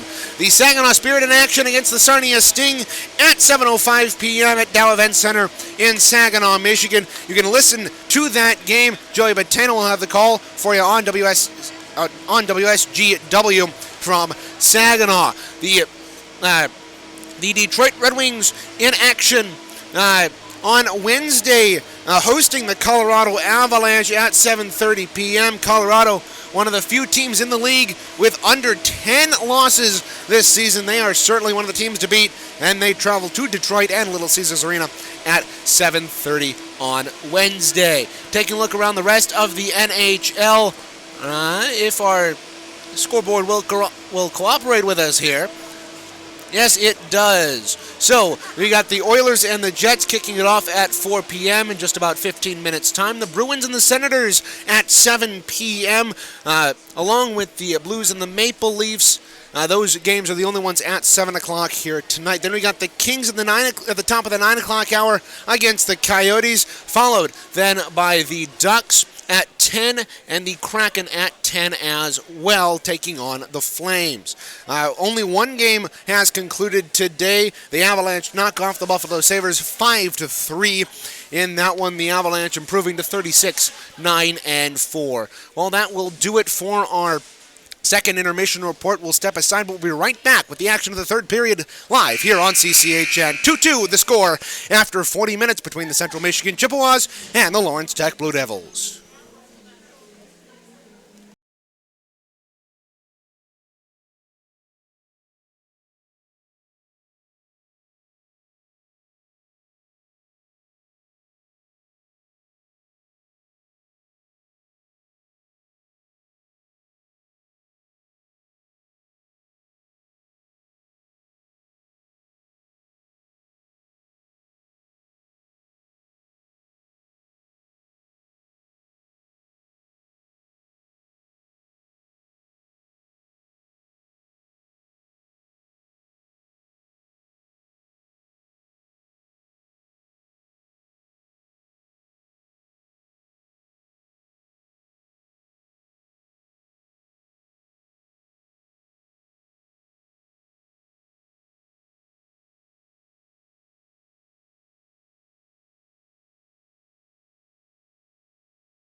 We're back here inside the broadcast booth at Midland Civic Arena in Midland, Michigan. Central Michigan and Lawrence Tech deadlocked at 2 with just 20 minutes to go in regulation. Devin, welcome back here inside the booth. It was good to have Joel on, but it's good to have you back in the booth. I appreciate that, Reagan. I hope I was an okay cameraman. Well, you did.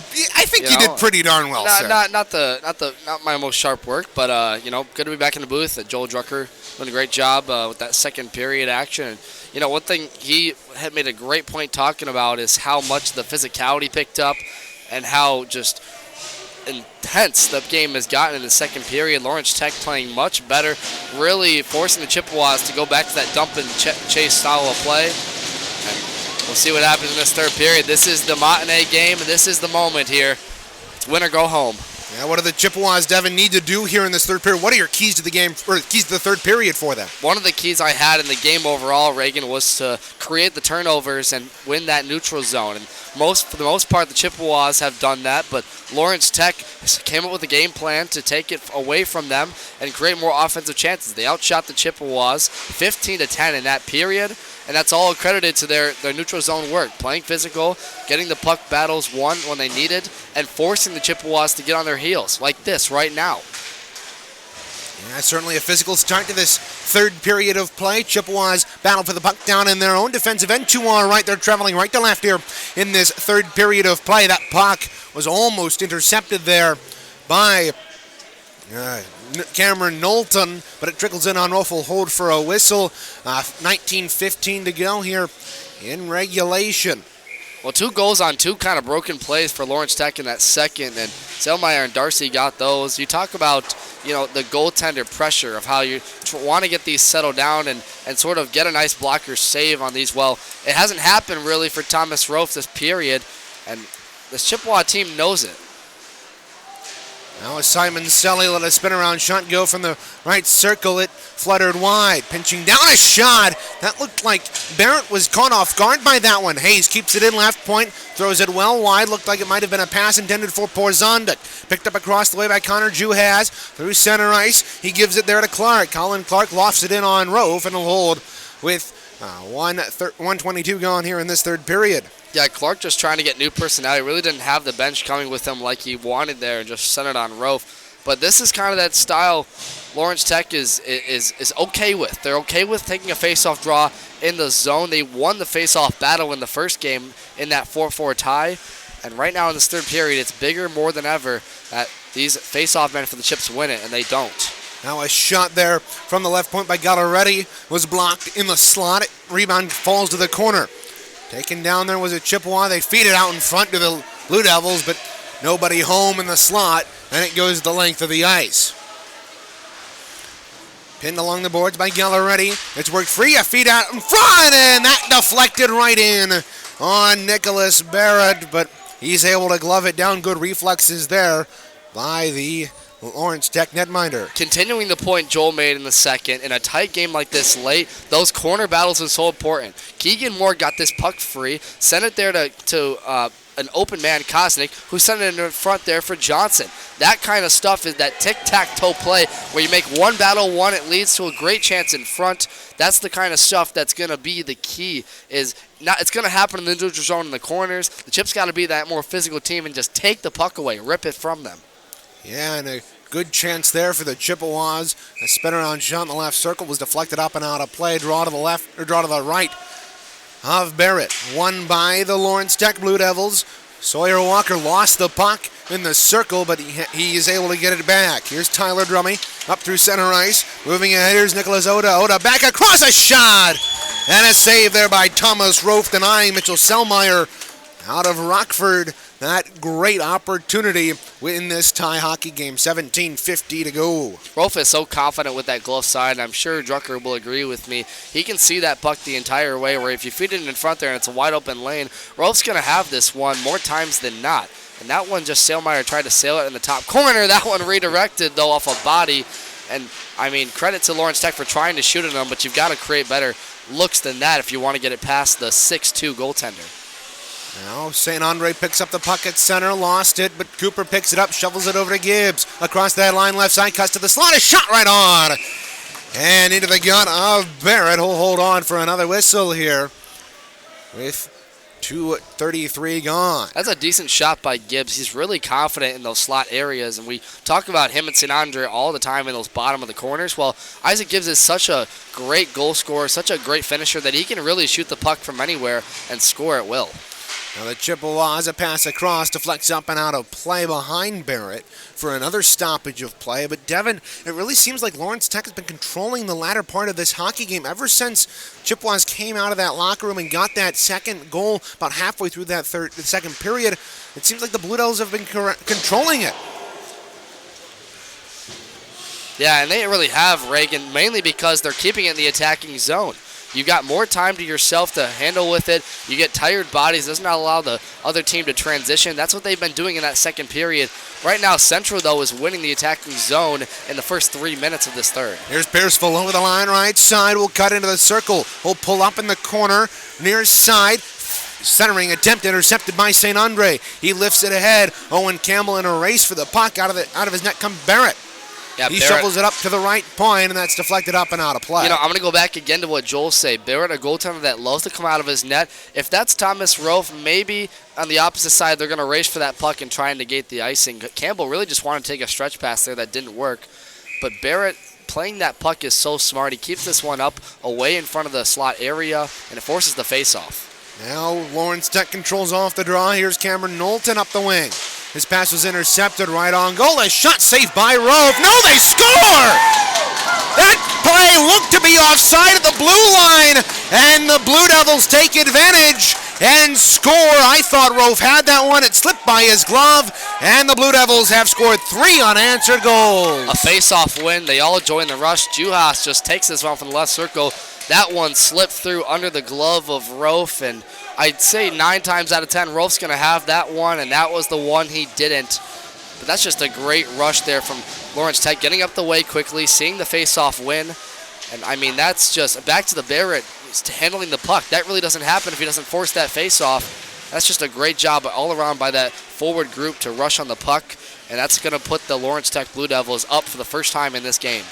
Yeah, for the Chippewas, that's a backbreaker. Thomas Rolfe usually has that shot. It may have fooled him. It may have just been a quick shot there by Knowlton. Now the Chippewas get into the offensive and all the momentum here in favor of the Blue Devils. Up through center ice. Here's the announcement.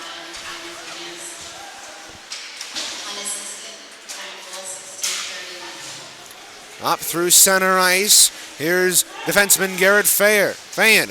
He drops it there for Darcy. His shot blocked away by Rolfe. Rebound goes into the corner. Darcy took Porzonic down in front. And Baker corrals in the corner. He'll put on the brakes and reverse field. We'll do that again in the left corner here. 14:26 to go, or 15:26 to go here in period number 3. 3-2, Lawrence Tech leads. Chippewas really got to stay calm here, Reagan. They are down in this one right now, but it's only a one-score game. That's got to be a penalty. Simon Selly just gets decked in the face at the end boards. Yep, that's going to be one. Oh, that man. Better be a 5 game. Oh, that was rough, Reagan. You saw that. I was making my point. The Chippewas just have to stay calm, and really, Lawrence Tech, that is a terrible penalty to take when you're up in this one. Good to see Simon Selly get up to his feet, but he's going to get the game there. That was a gnarly hit. As Derek Darcy is sent off. That is a notable player out, Reagan. Now the goal scorer tying the hockey game up for Lawrence Tech. And it's good to see Simon Selly up. Darcy extended his arms into the head of Simon Selly, and immediately the Central Michigan senior goes down in a heap. The alternate captain, he's going to draw a penalty. And if all is right in the world, this should be a 5-minute major for the Chippewas. If that is a major, Reagan, that is so huge because that is an all-you-can-eat power play. They would stay on it no matter what. Golden Corral, not sponsored by it. It's a great opportunity. You have all of this time and space to work with. The top power play group will come out here nonetheless. We're still waiting to see what this score is. It should be a 5 game. It's a 5-on-4 here. They're waiting there. They do put it up. Yep. And it's going to be served by number 26, Nicholas Oda. So it's 5-on-4 for the Chippewas. They're 1 for 2 here tonight. Draw one by the Chippewas. Here's Cooper. Cooper up top to Christopher Martin. A wrist shot through traffic, blockered away, and the rebound pops up to the slot, and the Lawrence Tech Blue Devils chip it down the ice. That's a nice job by Zaya to recognize the rebound, Reagan, and chip it out of the zone. Christopher Martin was streaking it on him. If he doesn't make that play, it's another opportunity for Central. Lawrence Tech. Oh, they give it away to the Chippewas. That was Tyler Drummy intercepting that pass. Will throw it around behind Rolfe. 30 seconds gone, and the man advantage. Now Cooper gets taken down. Not sure why that isn't a penalty on Drummy. Now pass through center off the skate at Campbell, corralled by Cooper. Cooper, his man loses an edge. Will shovel it ahead to Isaac Gibbs. Tried to chip it into the zone, but that goes up and out of play. And it will be on the Blue Devils, so it'll stay outside the Blue Devil line. Tech is winning the neutral zone, Reagan. They are turning pucks over, not allowing the Chippewas to get in transition, and it's costing them dearly. They need to skate up quickly with it and just possess this one, start out with a play. But the face-off draws have been dominated by Lawrence Tech the last 5 minutes. That draw is won by the Chippewas. A shovel pass by Hayes didn't get enough juice on it. Over the line is Shane Pierceful. Down low. In behind the net, 14-14 to go, a minute gone in the man advantage for the Chippewas. Great work by Percival. Yeah, keeping that puck away. He knows he's just trying to kill time here. And the best, guess what? The best defense is offense, folks, keeping in that attacking zone of the Chips. Now played through center ice, bouncing around. Porzondik can't get it through. Jay Nadeau pinned up along the boards in front of us here. And the Blue Devils again get it back. Chippewas have to settle down here. They have to stay calm. You've got still 3.5 minutes left in this power play. All the time in the world, and they're dumping and chasing. And we saw in that Michigan-Saginaw Valley State game earlier today, you don't have to score in the first couple of minutes of your 5-minute power play to be effective. That goal that Michigan scored came late in that power play. Here's the top line, though. Now Simon Selly hooked from behind, and he couldn't corral it, and the Blue Devils get it out.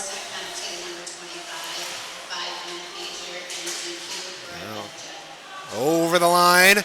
Andrew Porzondik lost it up the half wall to St. Andre. Spins around, looking for a pass. It comes free, and the Blue Devils might have a rush here. That's wonderful pressure from Clark there, Reagan. Absolutely just dominating Simon Selly. Look out, he stepped up on Clark, too.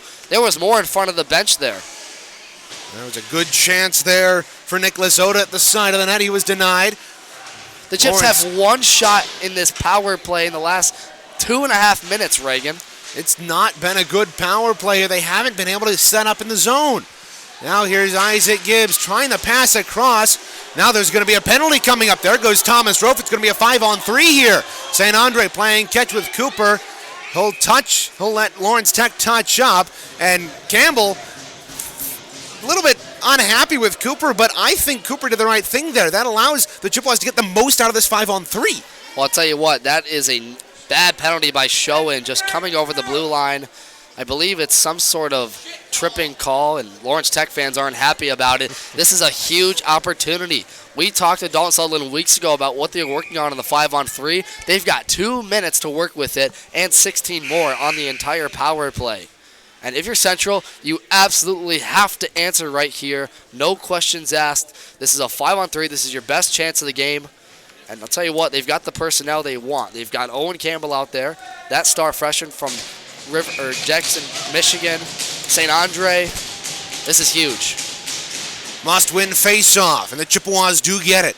Here's Isaac Gibbs, left point, switches with St. Andre across to Christopher Martin, top of the left circle, near side for St. Andre, down low to Campbell, right back up top for Gibbs. Gibbs feeding it down low. Cooper had drawn Barrett out of his net, but he couldn't get a shot off. Now near side, Campbell couldn't get a shot off in the left circle. The passes. Up top, a shot saved by Barrett on a one-timer from St. Andre. Gotta settle this puck down. It's flipping over their blades.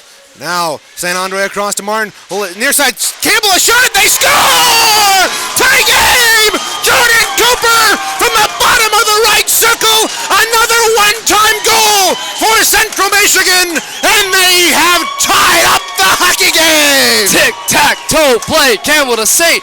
Over to Cooper. What a job by the Chippewas. Patient with the puck. They knew they had to draw the goaltender Barrett out of the net. They did just that, going right to left. And the Chippewas have answered. This is a tie hockey game here with 11:57 to go, and they're going to stay on a power play. They will. It's going to wipe out the 2-minute minor penalty. They will still have 1:45 left on that 5-minute major. Now the referees are discussing something in front of the scorer's table. That net, Reagan, did come off its post right as that was scored. They might be discussing the clock, though, however. They were more discussing with the scorer's table which penalty to take off. It's 1:45 left on the man advantage for the Chippewas. They get a power play goal to tie this hockey game. Yeah, and really that was a kind of controversial call on Schoen, but it leads to the goal, and now the momentum has shifted completely. Rowe out of his net to leave it there for Brennan Martin. Martin off the breakout, stretch pass ahead to Nadeau off the boards, and he'll tip it into the offensive end. Nadeau takes his man to the boards, and a big hit there, but the Chippewas still on the power play. Nobody at the left point, though, to corral it.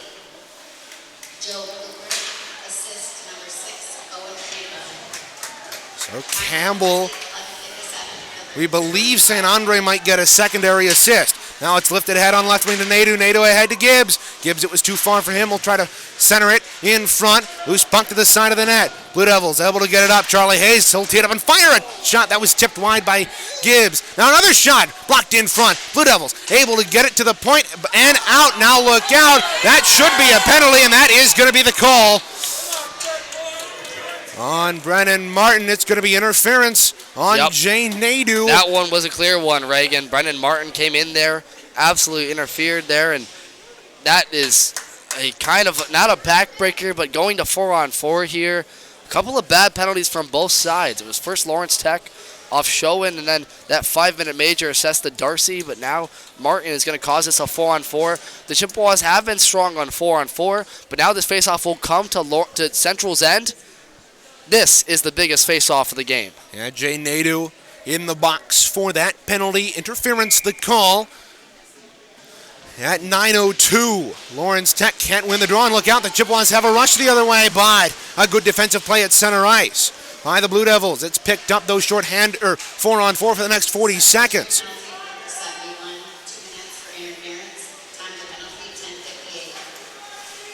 Blue Devils working left to right here in this tie game, third period.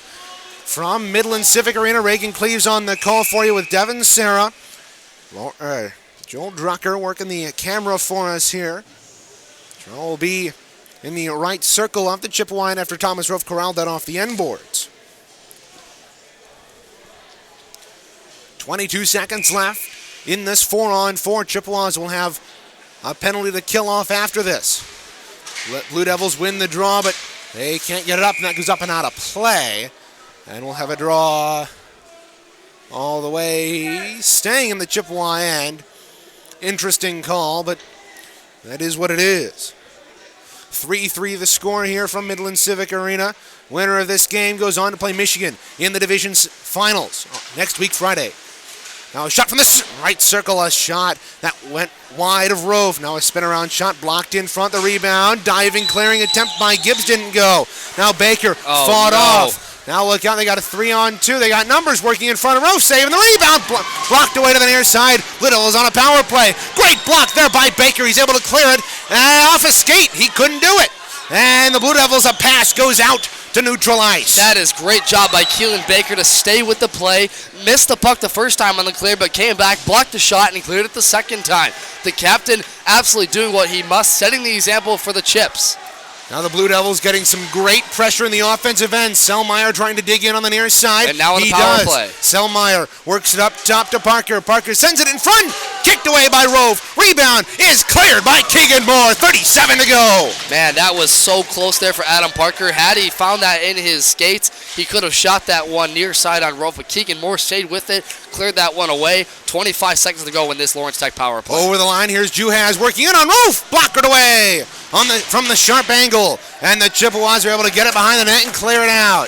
9:14 to go here in the third period of play. 3-3 tie game in the division, in the MCHC East Division semifinals. It's worked up top. Here's a long shot through traffic, and Rolfe able to glove it down, and we've got some extracurriculars out in front. Look and out. Kosnick getting shoved down. I doubt there are going to be any penalties assessed. Oh, I don't know. It looks like this is just going to be some extracurriculars here. Oh, Kosnick and we should be good. He gave a hard shove to Sailmeyer. He's going back to the bench, holding his stick gingerly. That one hurt bad. Referees, they might talk about it. That was pretty rough by Kosnick. You might be right, Reagan. It's just part of a late game here, close to finish this one out. It's a tie hockey game here with just 9 minutes to go in the game. If you're looking for pictures of CMU hockey, look no further than Instagram. Fantastic Tristan Hagenstein. Take some great pictures at Tristan Hagenstein Photography on Instagram. Simon Sully will dig in for the draw. We're back to 5-on-5. Martin flings it around the boards and out to neutralize. Andrew Porzondek, the sophomore, will get it there and shove it down in. Nicholas Barrett out of his net to play it. Leaves it for his defenseman, Drummy. Drummy trying to move it up through center right, or trying to move it up out of the zone. Couldn't do it. And that puck goes up and out of play with 8:40 to go. I was reacting off the crowd there, but I think it went off that red piping up in the moorings there. What do you think, Joel? Oh. Yep.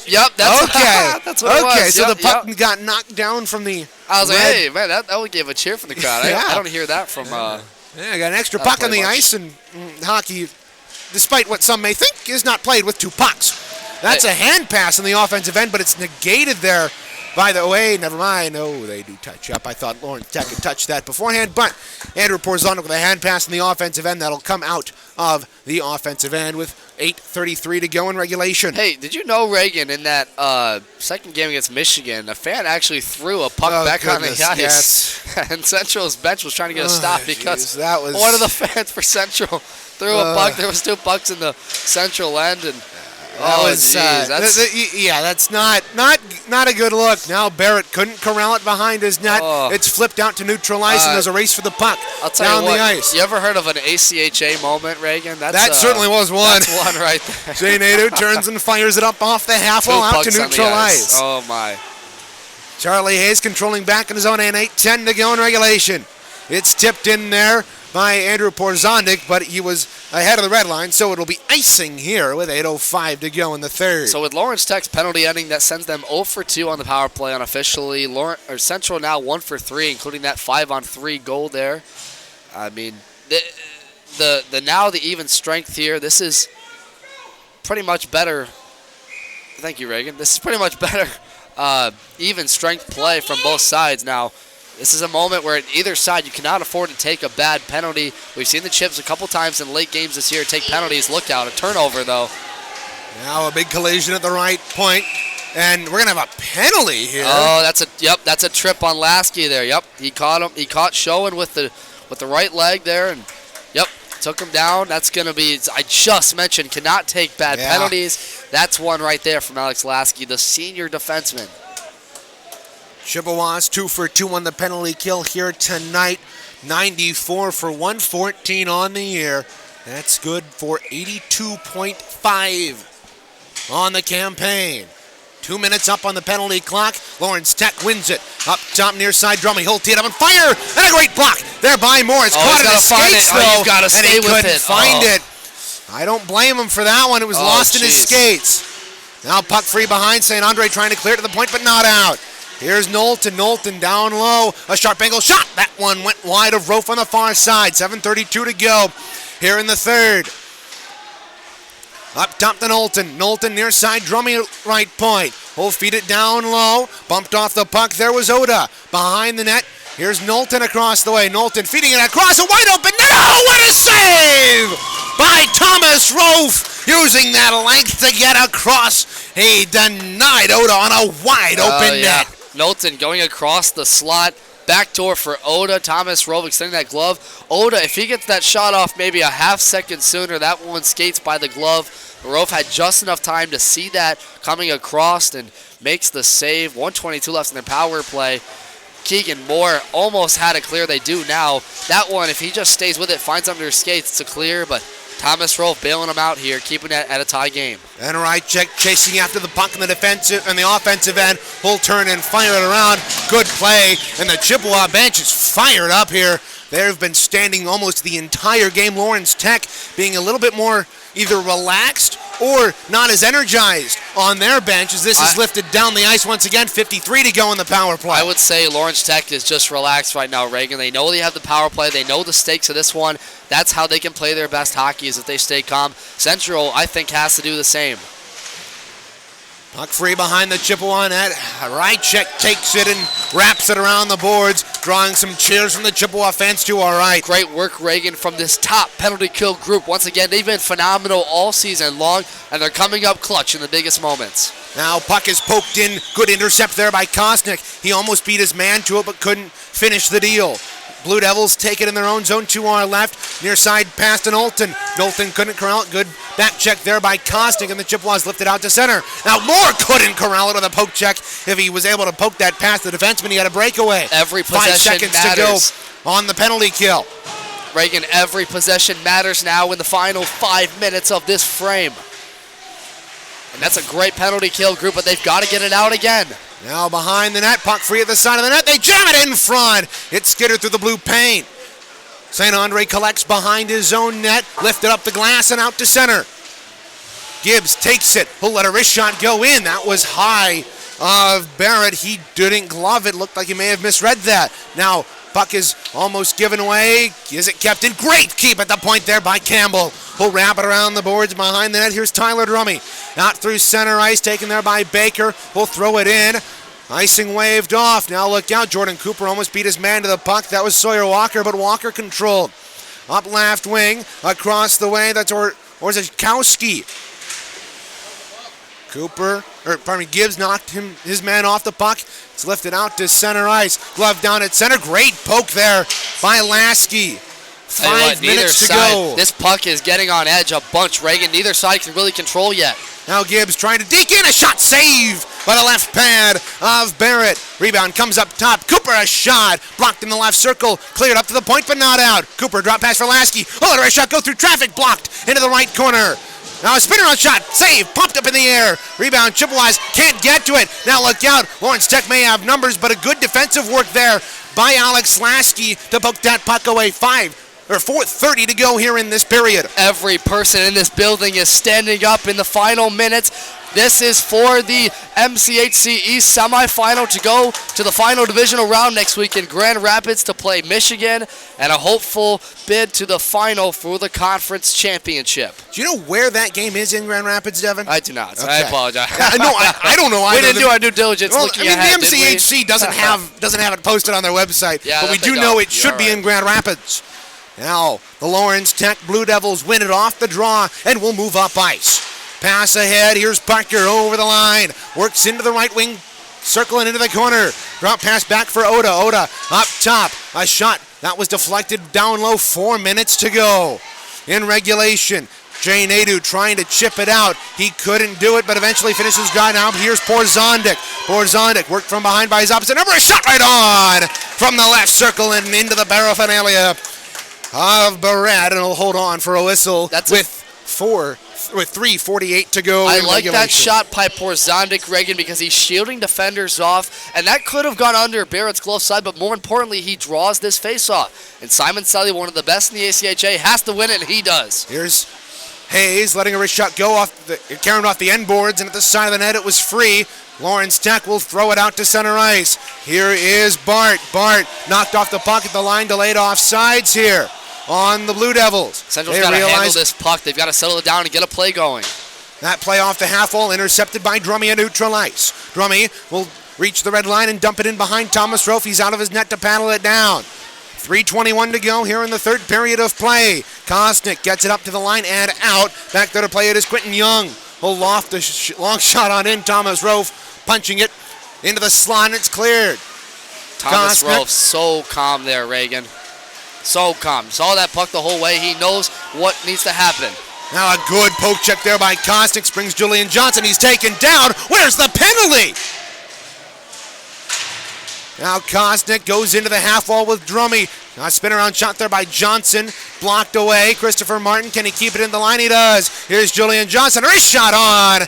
And held there by Nicholas Barrett with 2:44 to go. That's not a bad shot by Johnson from the left circle, but he had a streaking Kosnick and Moore coming across the other side into the right circle. If he makes that read just a split second more, he might catch them on the back door there. Everybody's looking at that left side, and I'll tell you what, in final minutes, both sides are a little bit nervous. You can tell by the physicality, you can tell by the puck on edge.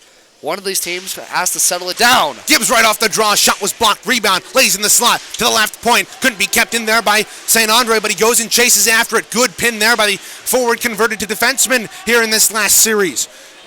2:31 to go in regulation. Behind the net, it's taken there by Nick Schoen. Schoen will move up left wing. Couldn't be kept in there by St. Andre. Loose puck comes to the far side. Christopher Martin pulls up. That's going to be offsides on the Blue Devils with 2:18 to go. They're trying to catch them in transition. Just one step too ahead there.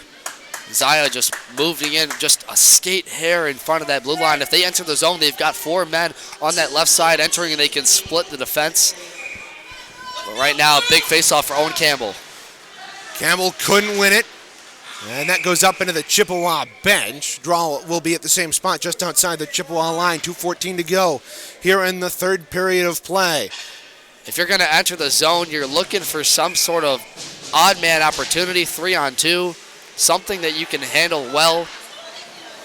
Here comes Keelan Baker. He lost the puck, but Gibbs turns and fires it in, delayed offsides. Cooper not happy about it. He has to tag up through center. Now moving ahead, here's Fayen. Fayen lofts it in on Thomas Rolfe, popped up in the air, and it's rubbed down, and the Chippewas are able to get it out. Icing is going to be waved off. Back in his own end is Blaine Young to hold it. Young pass up to neutral Isaac ice. Gibbs is injured going off the bench. Oh boy, that's not good. Holding his left arm, he drops his stick. He's hurt bad. Icing waved off, holding his wrist. That is not good. The leading goal scorer for the Chips. Baker controls it center ice. He'll fire it in on goal. Held there by Barrett. Barrett leaves it for his man. 1:28 to go. It's rimmed the length of the ice. Icing will be the call with 1 minute and 25 seconds left in regulation. Jeez, both teams dumping it in both sides. Not really being able to handle this puck. They're looking for these stretch passes. They're looking to break one man at center ice, and that's all it takes is that one moment where that puck, you get some puck luck, it comes to your stick, you've got a breakout chance. That's what they're looking for, and Simon Selly, both sides need this face-off draw. Draw on the right wing circle. One cleanly by the Chippewas. They handle it. A shot by Porzondek blocked in front. Lawrence Tech is able to get it out to neutral ice, but good play there by Charlie Hayes to chop it back in. 1:16 to go here in regulation. Winner of this contest goes to Grand Rapids to take on the Michigan Wolverines in the MCHC East Division Finals. 1:05 to go. Puck free in the Lawrence Tech end. They feed it down low. Porzondek takes it, works it up top. Martin will tee it up and fire. His stick was blocked. Stick. He's got to go to the bench and get one. He'll get a stick. No, he won't. He'll actually go off for a change with Christopher Martin. Now Martin took a tumble at the blue line, but luckily the Blue Devils didn't have control. 44 seconds to go here in regulation. Moving out, Tyler Drummy, a pass up ice, intercepted. Simon Selly had it in his skates, but it comes back to the Lawrence Tech line ahead. Here's Sawyer Walker. Up through center ice, had that pass blocked. Taken there by Owen Campbell. Lifted it through center off of Tyler Drummy. Drummy moving in, had the puck knocked away from him. Now look out, a shot blocked away by Rolfe. That one came from the high slot by Zaya.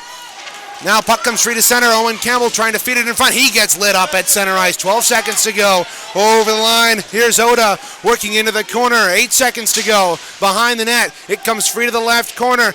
Jacob St. Andre will hold it there, trying to move out, and that'll do it for regulation. We head to overtime, Devin. The Chippewas very familiar with the extra time period. We should step aside here for the intermission. Devin Sarah will have the intermission report for you right after this. You're watching Central Michigan D3 Club Hockey on CCHN.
Back with you here inside the Midland Civic Center here ahead of overtime between Central and Lawrence Tech, knotted at 3 apiece. Folks, we had a wild third period as Lawrence Tech scored 3 unanswered goals to take the lead 3-2 ahead of the Chippewas. But answering 3:47 in was Jordan Cooper off a great 5-on-3 opportunity after Darcy for Lawrence Tech was sent off with a 5-minute major penalty and a game misconduct. That one caused the Chippewas the 5-on-3. Cooper capitalized and put the Chippewas back even, and this one has been back and forth play for the last 8 minutes. Neither side really being able to possess the puck for a great chance on net. A lot of this puck is on edge. The ice chopped up here at the Midland Civic Center. We are on the NHL-sized rink, so it is much smaller confines.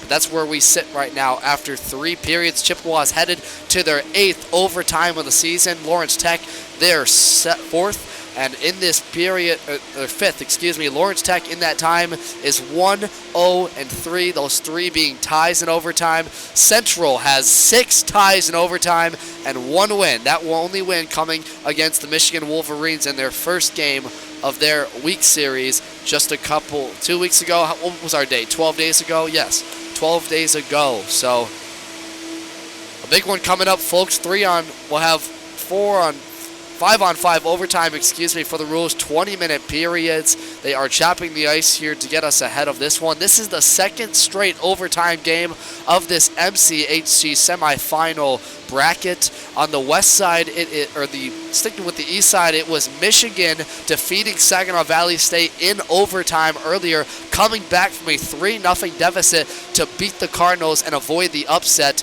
The winner of this game tonight will take on Michigan next weekend at the Griff's Ice House, in Grand Rapids, We don't know the exact rink location of that yet, but we will have that for you pending the ending of this one if the Chippewas can come out on top. On the west side of the division, Hope College is getting ready to play Michigan State University. That game set for a 7:30 estimated puck drop from Griff's Ice House in Hudsonville, Michigan. Before that, it'll be Grand Valley State taking on Calvin University, the number 2 and 4 seeds going up against each other.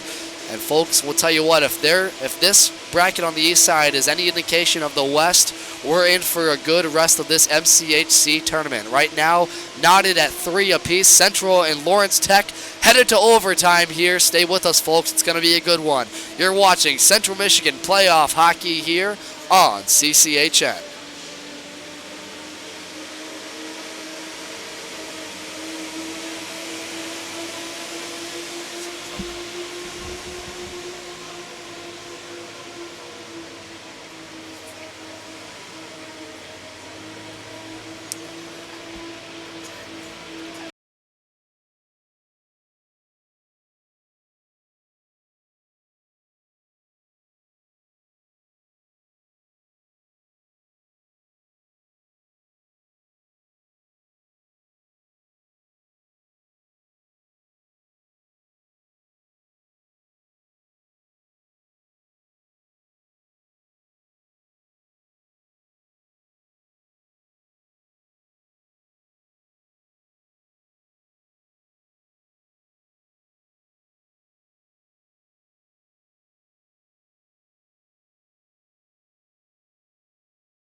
It's the start of overtime live here on CCHN.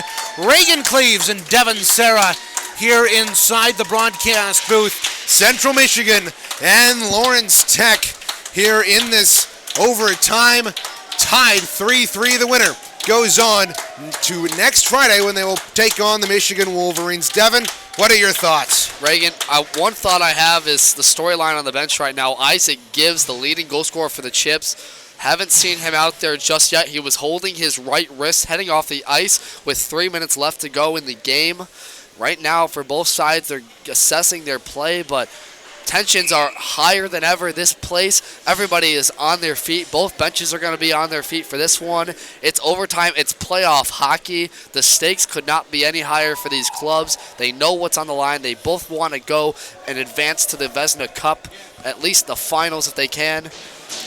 This one, the moment, can be no bigger. And that Central Michigan bench trying to defend their Vezina Cup. Lawrence Tech trying to take it away.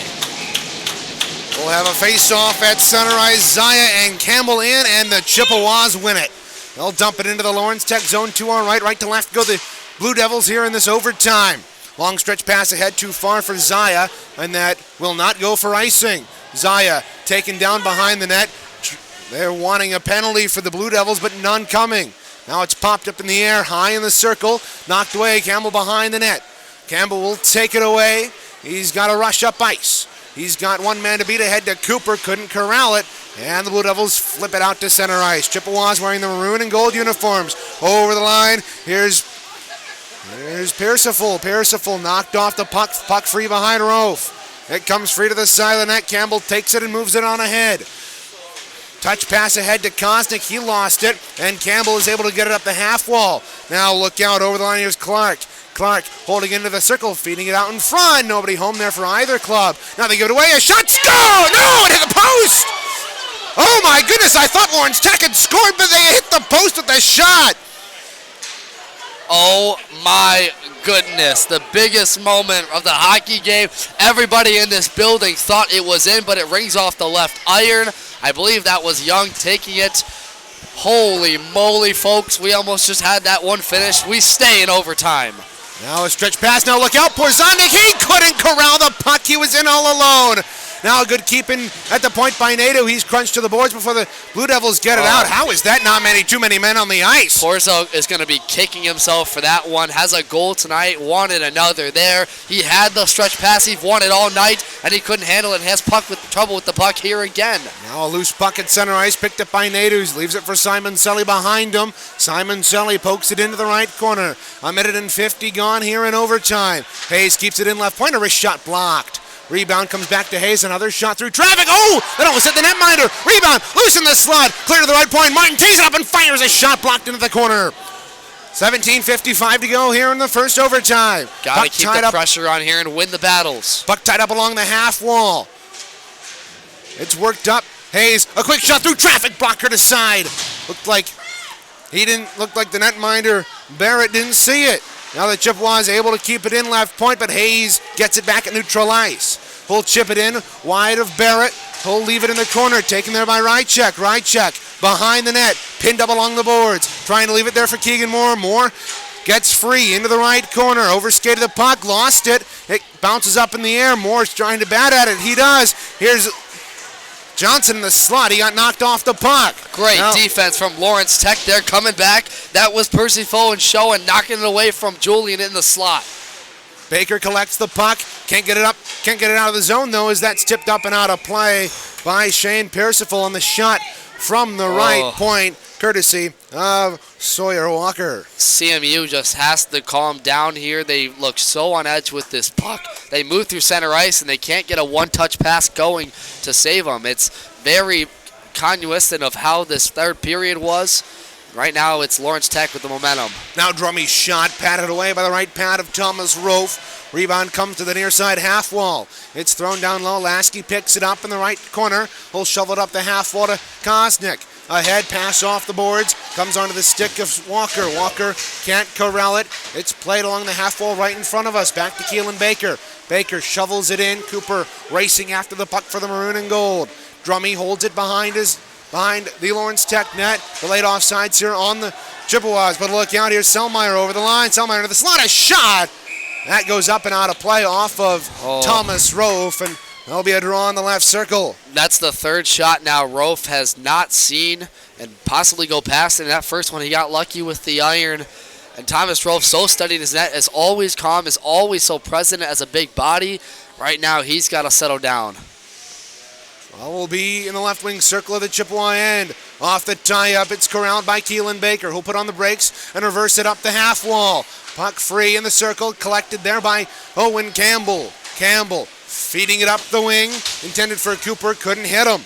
Now Jari Bart along the half wall, out to Campbell, back to Kosnick. Out in the circle, a shot, save there by Barrett. It's flung up the boards. That somehow didn't hit the netting in front of us. Over the line, here's Percival. Percival into the corner. Pressured behind the net by Baker. Now they feed it out in front. Shot saved by Rolfe. Rebound behind the net to the side. Into the far corner. Bart feeding it up top. Through traffic. A shot by Drummy. Saved by Rolfe. And the rebound. He gets back into his crease. It's rimmed around the boards across the lake. Kosnick picks it up. Kosnick Central throwing is it up tired. the boards, but it was knocked away. Reagan, this group's been out here for the last minute and a half. They are tired. Now Kosnick is able to get it the length of the ice. Jay Nadeau got tied up, and this group finally gets off the ice. 15:25 to go. Here now a pass intercepted by St. Andre. In over the line. He's knocked down. Puck comes free near side to Clark, and he pitchforks it out to center ice. There's a race now for a it. race for the puck. Great play there by Christopher Martin, but he lost his stick. Working back there is Clark across the way. Works it up top. A wrist shot blocked in front of Rowe. Save, and the rebound behind the net.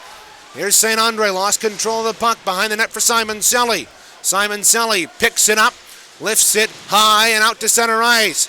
Porzondik is able to deflect it past a man. He works down the left side. A sharp angle shot off and popped up in the air. And where is it? It's behind the net and picked up by the Blue Devils. Porzondik trying to make up for his missed stretch pass the first time. Now Clark chasing the puck into the zone. He and St. Andre collide across the way. In the corner now, a feed out in front, and Christopher Martin fires that up and into the netting behind Thomas Rolfe with 14:33 to go. Some unlucky puck luck, I guess you can say, for Central. A couple of these pucks getting on edge and going off the end boards and coming right out in front of Rolfe. He stood tall there and made the great save, but CMU has to get this puck off edge when they do win the faceoffs and handle it. Now right off the draw, save by Thomas Rolfe. Rebound clear to the point, kept in there by Golby. Over shot. Goes up and out of play. Draw will be to the right circle of the Chippewa end to our left. Central, even when they win these faceoff draws, Lawrence Tech is so quick off the pop. They know exactly where they want to go. They're right in position. They have forwards in front ready for the one-timer if it's needed. And that's where CMU has to pick up the urgency and stick with their man. Don't do puck watching. Draw is tied up along the far half wall. Picked out of there. Here's Snow. Luke Snow and Bart up top. Here's a one-timer. That one ricocheted wide off the end boards. Now it's played back out to center. Golby will turn and fire it back into the right here. They have to settle this puck down and start a chance. There's Kosnick dumping and chasing. Go the Chippewas. 14:02 to go here in the first overtime. Puck chipped up at the left point. It eventually comes free. Brennan Martin throwing it off of Cooper's skate, and it goes into the right wing corner. Fired around the boards.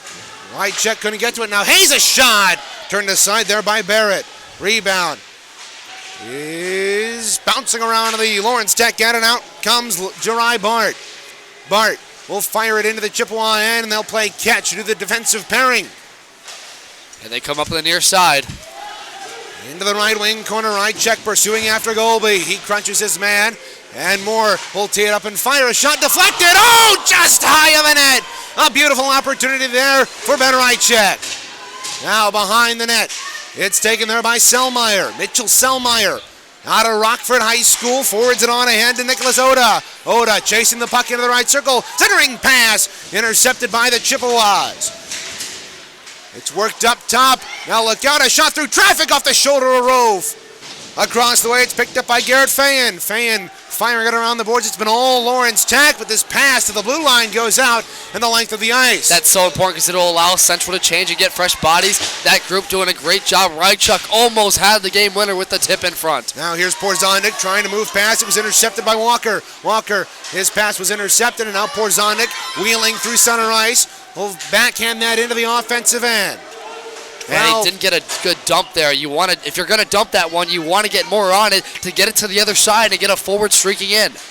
Now a pass through center ice intercepted, but Jay Nato had to go off his skate. Blue Devils pick it up and neutralize. Moving in, here's Knowlton. Knowlton rolling it in on Rolfe, and he'll hold it to settle it down and give the Chippewas a chance to breathe. Credit to Lawrence Tech taking away a lot of the passing lanes for Central. They're having a tough time getting this one over their own blue line and through center, and they're playing that dump and chase style of play that they so aforementioned don't want to do. It's not their style of game. It's not the one they want to play, but it's the one they have to. Cleared the length of the ice, and now a race for the puck. Jay Nadeau in it with Nick Schoen, but Nadeau couldn't win the battle. And it's a face-off draw back in the Chippewa end. The more face-off draws you create here for Tech, the more opportunities you have to win it and get that chance in front. And this one, the biggest one coming up here. Chippewas off the tie-up. All right, able to get it. A shot right off the draw block. The rebound comes to the left point, but cleared not. At the left point, Schoen couldn't corral it. Now a shot right on Rowe, and he makes the save there from Connor Juhas. Juhas looking for a second and the game winner. Rolfe, like I said, so calm with that, so confident and calm with that glove side. If there's any sort of confidence for this Central team on defense, it's because they have one of the best goaltenders in all of ACHA Division III. Draw will be to the right of that aforementioned netminder, Thomas Rolfe. Chippewas win the draw. It's free behind the net. Jacob St. Andre reverses field, leaving it there for Christopher Martin. Played up off the high glass through center ice. That will roll in on Barrett. He'll kick it free. Kosnick in after it with his opposite number, Drummy. They go colliding into the boards. Now feet on front. Oh, what a save by Nick Barrett, denying Jacob Kosnick, streaking in on the left wing. And that keeps it tied. The teammates at Jackson Lumen Christie for 3 years, and now teammates at Central trying to get the game winner. That was a perfect feed in front for Campbell, and Barrett just made the save of the game for himself. Loose puck bouncing around in the Lawrence Tech end. A backhand shot that trickled wide. It's played to the near half wall, crunch to the boards. There was Jordan Cooper. Now puck through center ice. Look out. Here's Schoen all alone in on Rowe. Big save by the Central Michigan netminder. Schoen beat St. Andre to the puck. Thomas Rolfe clutch once again. He was one of our key players, and he just saved the game for CMU. Now bouncing around at center ice. Lawrence Tech onside. They'll dump and chase though. Campbell pulls up behind the net. Lost the puck behind the net. Here's St. Andre dumping at the length of the ice. This will go just wide, but they wave icing off. Deeming Lawrence Tech could have made a better effort at that puck. Now it's intercepted by Campbell, or by Moore, but look out. Here's Selmeyer. Selmeyer stripped by Christopher Martin. Here's Owen Campbell trying to deke around his man, but he couldn't do so. Campbell throwing it up the wing near side. They battle right in front of us. Puck knocked down there by Keegan Moore. Picking it up there is Fayan. Fayan over the line right side. Working into the half wall. Had it knocked away there by Campbell. Campbell, he's played a lot of minutes in this overtime. Now that's caught in on Rolfe, and he'll hold for a whistle with Lawrence Tech pressuring.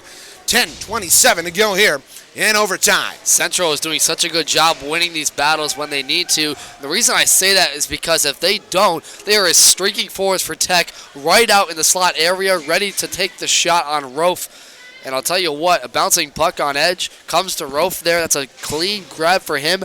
Big face-off coming up. Draw to the left of Thomas Rolfe. Won by the Chippewas. Porzonic, he's got Nadeau streaking up ice. He lifted it ahead. It was too far for him, and it'll be icing on Nick Schoen. Another stretch pass that fails for the Chippewas. We've seen all season long, this is the style of play they love to make when it's not in their possession. Like we talk about the dump and chase. We talk about not being able to possess the puck in the attacking zone. When they don't do that, they try the stretch pass, and it doesn't work out for them again. Simon Selly gets possession off the draw, but the Blue Devils take it away. Fired to the near side. Taken there by Schoen. He'll throw it behind the net. Cleared up to the point, but not out. Kept in there by Young. Thrown down low and taken by Simon Selly. He'll loft it out to center ice. CMU has to find some time of puck possession. This overtime is all Lawrence Tech right now. Now we're halfway through the overtime period. Lawrence Tech wanting a shot there by Knowlton. It was blocked in front. Lawrence Tech not happy with the officiating here in this overtime. The Blue Devils have a pep in their step. They don't care about what penalty comes. They are controlling whatever they need to right now in these first 8 minutes of overtime. Now Brennan Martin getting caught up with Shane Pierceful at the blue line. Puck finds its way across the way, fished out of there by Charlie Hayes. Had a goal yesterday against Adrian. Pass ahead to Cooper. One too many deeks. He lost the puck. Puck across the line at center ice. Over the line, here's Bart. Bart, good defensive stick work there by Charlie Hayes, and it goes up and out of play. 9:19 to go here in overtime. Not a great read from Cooper. He thought he had men coming with him there. Just lost it on edge, and that's kind of the story is when you get in the neutral zone, can you get a clean one-touch pass? Can you get it into the attacking zone? Well, right there, another rush attempt for the Chips fails, and it comes all the way back to their own end again. Chippewas get to the draw first, but they can't win possession as it's fired from the sharp angle there by Jerai Bart, and Rolfe will hold on. It's been all Lawrence Tech here in overtime. Chippewas have gotten some good opportunities, but haven't been able to capitalize. Neither have the Blue Devils. Now Drummy kept it at the line, had the stick knocked out of his hands, wanting a slashing penalty. None forthcoming. Referees are letting a lot go in overtime as this one rolls right in on Rowe. Good opportunity there for Martino Zaya in the slot. Central looks so nervous right now. They've just got to calm down here. You look at Lawrence Tech's bench and Central. One team is sitting down, calm, cool, collected. They know what they want to do. And one team is up on edge, waiting their result. Now Bart works it up top. Near side, Drummy left point. He'll let a shot go through traffic. Blocked. Oh, just wide of Rolfe. Now Campbell taken down. Lasky breaks his man up to the boards. Now Owen Campbell fishes out the puck, lofted ahead. On left wing to Kostic. Kostic's got speed. Can he beat Young to the puck? He can, but the Lawrence Tech defenseman leaves it out to center ice. Baker ahead to Cooper. He'll tip it into the offensive end. 8:30 to go here in the overtime. Keelan Baker throws it in. It was taken there by the Blue Devils. That was a chance there for Cooper to enter the zone clearly, and he missed it on his stick. It hopped over him once again. Up the left wing. Rychek trying to get to it. He couldn't do so. Back in the Chippewa end. It's cleared up the boards. Now Jordan Cooper in a race for the puck down right wing. We'll move in. Couldn't get to the puck in time. The Blue Devils take it up. Moving up wing. Here's Juhas over the line. Deking around the outside of Baker. Behind the net and on Rolfe. Saving the rebound. Loose to the side of the net. And Lasky is able to clear it up the half wall. Juhas had the speed right there, Reagan. He tried to stick it short side, but on a tall goaltender, that is extremely hard to do. Lofted out to center to Jordan Cooper. Hold game the red line and throw it in, but icing is waved off. Is coming out was Nicholas Barrett. Oh, Barrett Julian Johnson almost ran to him. Julian Johnson got tied up with Barrett. Now look out. Blue Devils have numbers. Over the line, here's Clark left side. Trying to feed a pass across. It was knocked away, though, by Christopher Martin. He lofts it out to center ice. It's been all action in the Chippewa end. Very little to speak of in the Blue Devil end. And this is lofted on Rolfe, and he'll hold on for a whistle. He probably could have let that go, but that might not have been played for icing had Selmeyer beaten his man to the puck, and we'll have a draw to Thomas Rolfe's right. I think CMU, Reagan, just has to settle down. And overall, they get the puck on their stick, and they're looking for a quick one-touch pass. Boom, boom, boom, boom. But when it doesn't work, it allows Lawrence Tech to take possession again. Now it's worked back up top. Drummy couldn't handle it. Now Nadeau can't get to the puck in time. Lawrence Tech has to tag up. They almost had a way to corral that puck. Jay Nadeau missed on the tip in. It's rolling right in on goal. Nadeau couldn't beat Drummy to the puck. 7 minutes to go in the period of here at Midland Civic Arena. Now St. Andre over the line, 2-1-1 with Nadeau. St. Andre feeding it across to Nadeau. Backdoor save, rebound, side of the net. A big save there by Barrett. That one just went over the left pad of Barrett as it goes up and out of play. Nadeau, almost a hero here in overtime. And guess what? St. Andre almost had a second chance opportunity on the corner, but he just was an inch too far away from that left post to get there in time. Wow, Central, that's probably their third shot on the goaltender this entire overtime, and it was their best. Great play there by Now here's Charlie Hayes, a shot fluttering in on goal. It was blocked in front, goes to the far corner. Nadu tied up, fished out of there by Zaya. Zaya able to get it up to Hayes. Hayes backhands it down the wall to Porzondik. His pass deflected up and into the right corner. Gotta settle it down here. 6:24 to go here in the first overtime. Central Michigan and Lawrence Tech battling it out for a chance to play in the division finals next Friday. Now a pass through center ice. Good stick work there by Charlie Hayes. Now down the right wing. A shot was blocked off the stick of Young. His opposite number, Porzondik, picks it up. Porzondik left to right charge the Chippewas here in the last half of this overtime. Porzondik kicks it wide. Whoa, Barrett coming way out of his net to play it. Rims it around the boards to the near side. A sharp angle shot from the half wall was blocked. It's fired around the boards. Charlie Hayes trying to get to it in time. He does, but second opportunity for the Blue Devils. They do get it out. They've got to play as a unit more. Porzondik tried to come in alone on a 1 or 4, and it kind of worked, but you've got numbers. Split through, come in wide, and use your men to pass this puck around. That's the big issue here is we're going to get a stoppage. Could be a penalty? No, offside. Okay. Got me worried there for a second. I know. But in this overtime period, it's been all Tech because they can settle this puck down and they're calm. They move so quick, so fast, and it's been the story all year. This is why they have been the number 1 team in the East. They outwork their opponents with their skill and speed, and it's really showing dividends here in overtime. They just haven't had the luck to get it past Rolfe yet. Rolfe leaves it there for Baker, fires it around the boards and out to center. Look out, 2-on-1. Campbell with Cooper over the line left side. Campbell will fire a shot, blocked there by Barrett.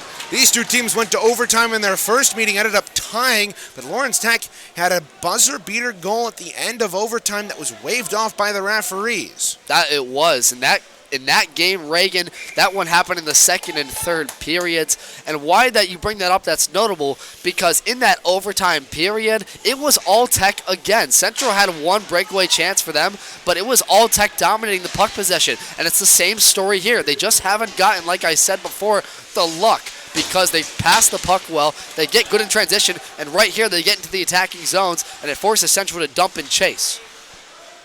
Back in the Chippewa end to our left. A pass out D to Lasky. Lasky stretch pass through center to Campbell. Campbell trying to chip it up the boards. He lost sight of it, but here's Bart over the line left side. Will pull up a shot well wide of Rolfe, but on the back door looking for the tip was Pierceful. Now they feed it out in front. It was taken away there by Baker. Baker will hold, will throw it behind Thomas Rolfe to the near side. Taken there by Brennan Martin. Pass through center. It will go the length of the ice, icing waved off. This is the third game in the MCHC playoffs overall to go to overtime. Ferris State and Michigan State went to overtime. Ferris ended up beating them to advance to the semifinals.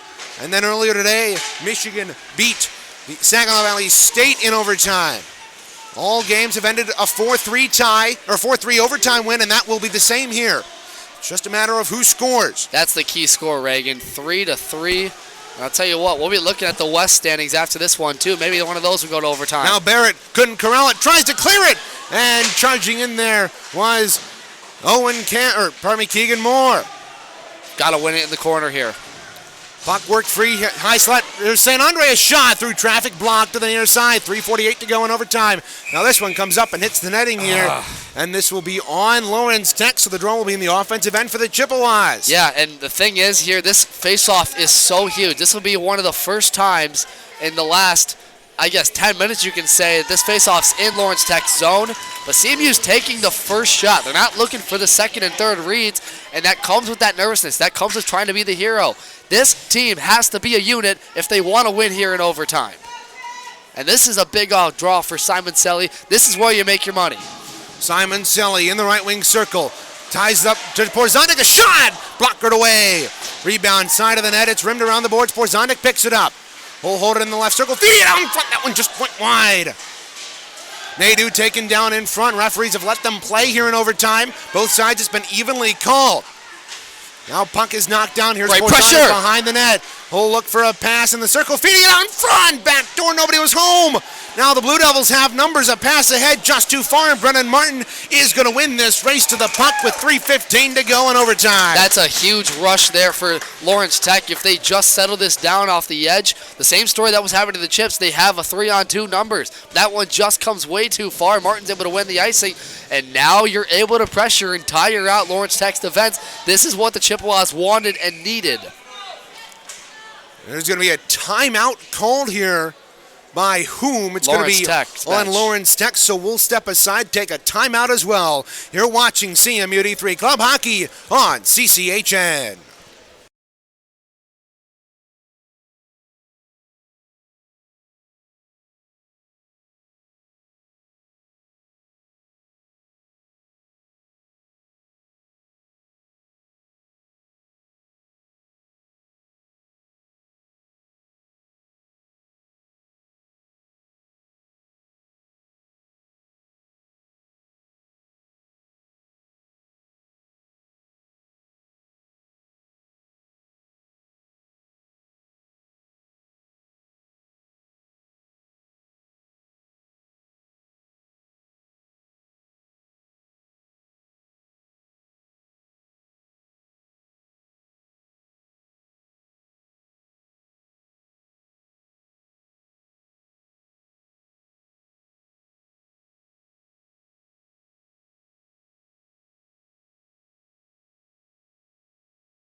Time remaining on the clock to our right is 3 minutes, 15 seconds here in the first overtime period.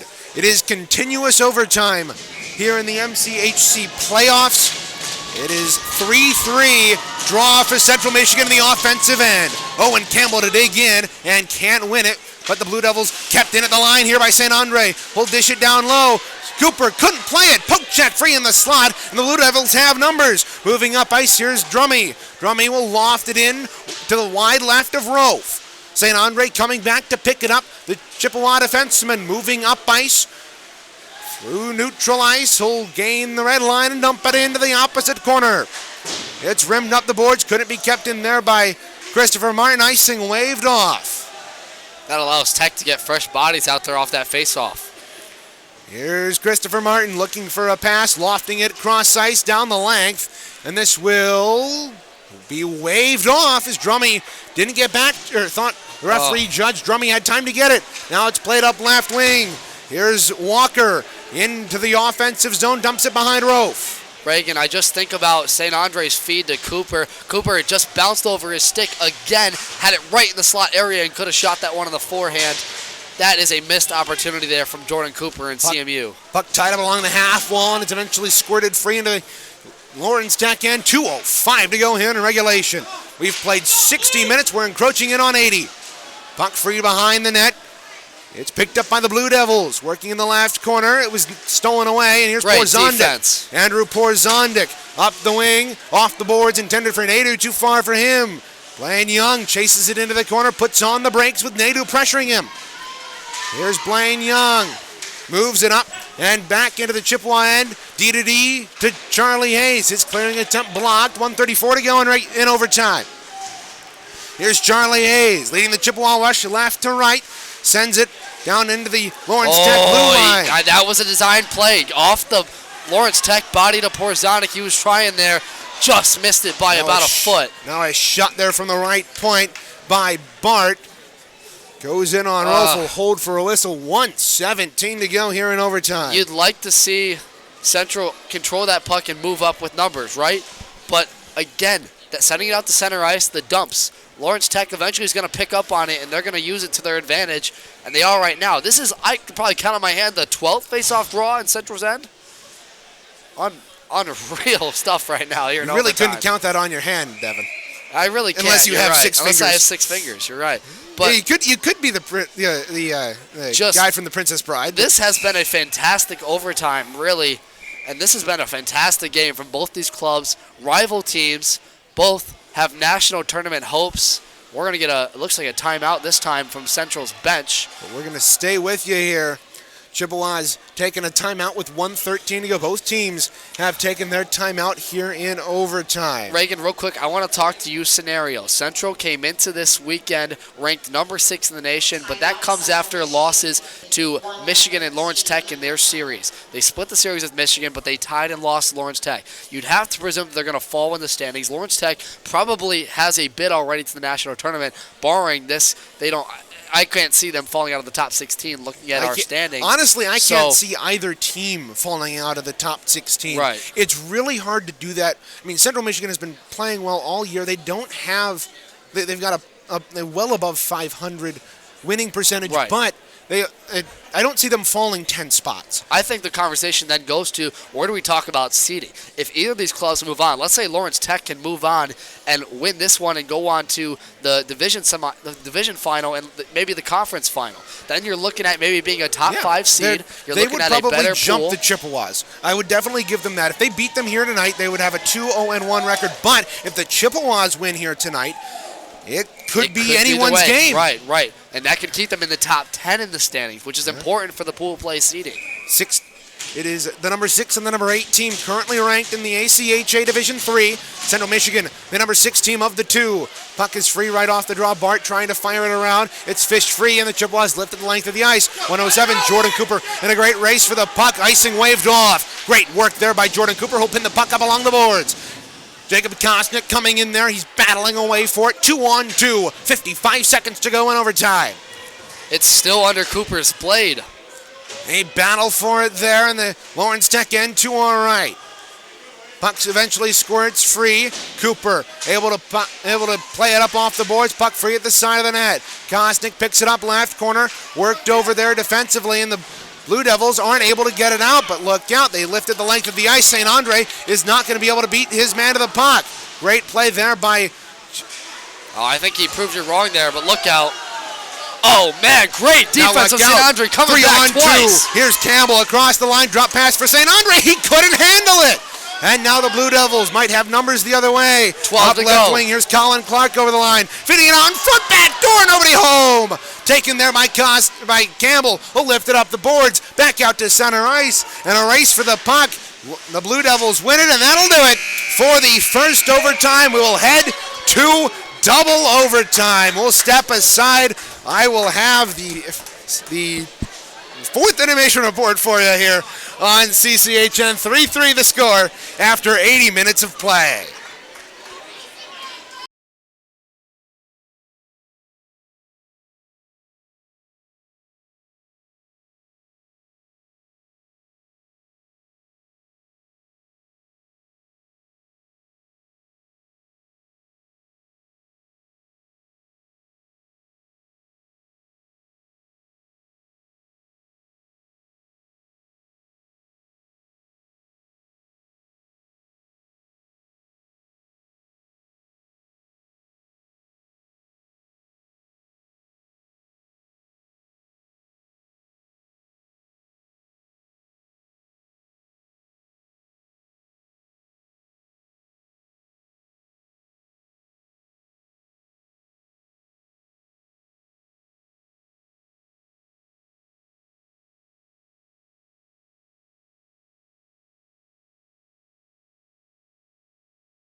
It's the end of the end of the first overtime here on the CMU Club Hockey Network. Is after 80 minutes of play, the Central Michigan Chippewas and Lawrence Tech Blue Devils are deadlocked at 3, just like they were at the end of regulation. It was all Lawrence Tech in that overtime. It was very much all in Central Michigan's end. They were getting great chances, were the Blue Devils. It really couldn't have gone much worse for Central Michigan, but they managed to survive. It was they had a couple of good opportunities, including one to Porzondik, who was going to be in alone from the blue line, but unfortunately it hopped over his stick. He couldn't corral it, and the Blue Devils picked his pocket, and they were back the other way. They didn't get any goals. Neither team notching on the score sheet, obviously, or we wouldn't be here at the end of overtime, but it was a very dominant period by Lawrence Tech, and should be a fun one the rest of the way. Central Michigan, take a look at the out-of-town scoreboard for the professionals. Grand Rapids, the Griffins in action again tonight at 7 p.m. They retire Michelle Picard's number 7, the second jersey to ever be retired for the Grand Rapids Griffins. The first one is long-term player Travis Richards, whose number 24 has been hanging in the rafters of Van Andel Arena for quite a long time. But this year, the Griffins are going to retire not only number 7 for Michelle Picard, but also number 10 for Jeff Hogan, the captain that brought the Grand Rapids Griffins their first Calder Cup. That will come later in April.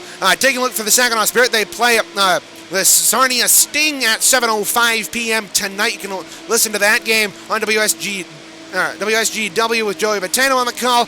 Grand Rapids Griffins, you can listen to that game on Wood Radio 1300, 106.9 FM. Bob Kaiser will have the call for you on that. You can also watch it on WXSP if you are in the Grand Rapids area for free. If you're not in the Grand Rapids area, I believe you can watch it on AHL TV. There might be a way to watch it online for WXSP, but I'm not quite sure. Again, Red Wings inactive tonight. They will play Colorado Avalanche tomorrow, or on Wednesday. That game starting at 7:30. That'll do it for our brief overtime intermission report. We'll step aside. We'll be right back with the second overtime live here on CCHN from the Midland Civic Arena. 3-3 the score after one overtime.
You see the Central Michigan players entering the ice surface from their door in the right wing circle, or the right wing corner of the zone to our left. Lawrence Tech making their way out of the opposite corner as well. We have played 80 minutes, but it will be the next 20 that might decide the hockey game. We could go longer, we could not. It is certainly been a fun one here at Midland Civic Arena. We do want to give you an injury update, folks, on the forward Isaac Gibbs. He is out for this game with an upper body injury. We cannot classify the injury exactly, but we can tell you the star freshman from Novi, Michigan will be out, so the Chippewas will be down their star forward. They're going to have to come up with a game plan now for that top line. Replacing him, Cooper. That top line consisting of St. Andre, Cooper, and Campbell, including Gibbs. And I'll tell you what, the Chippewas, not the best first overtime for them. Tech was all over them in that first one, getting a ton of shots on Thomas Rolfe, creating chances. We thought the first shot of the overtime was the hockey game, Reagan. I guess it wasn't, and we'll head to double overtime here to see who goes to the MCHC East Division Final. All will be at center ice. It will be Campbell to dig in for the Chippewas, but Martino Zaya wins it. Now look out, Cooper moving right off the face-off, a shot wide of goal. Rebound is corralled by the Blue Devils.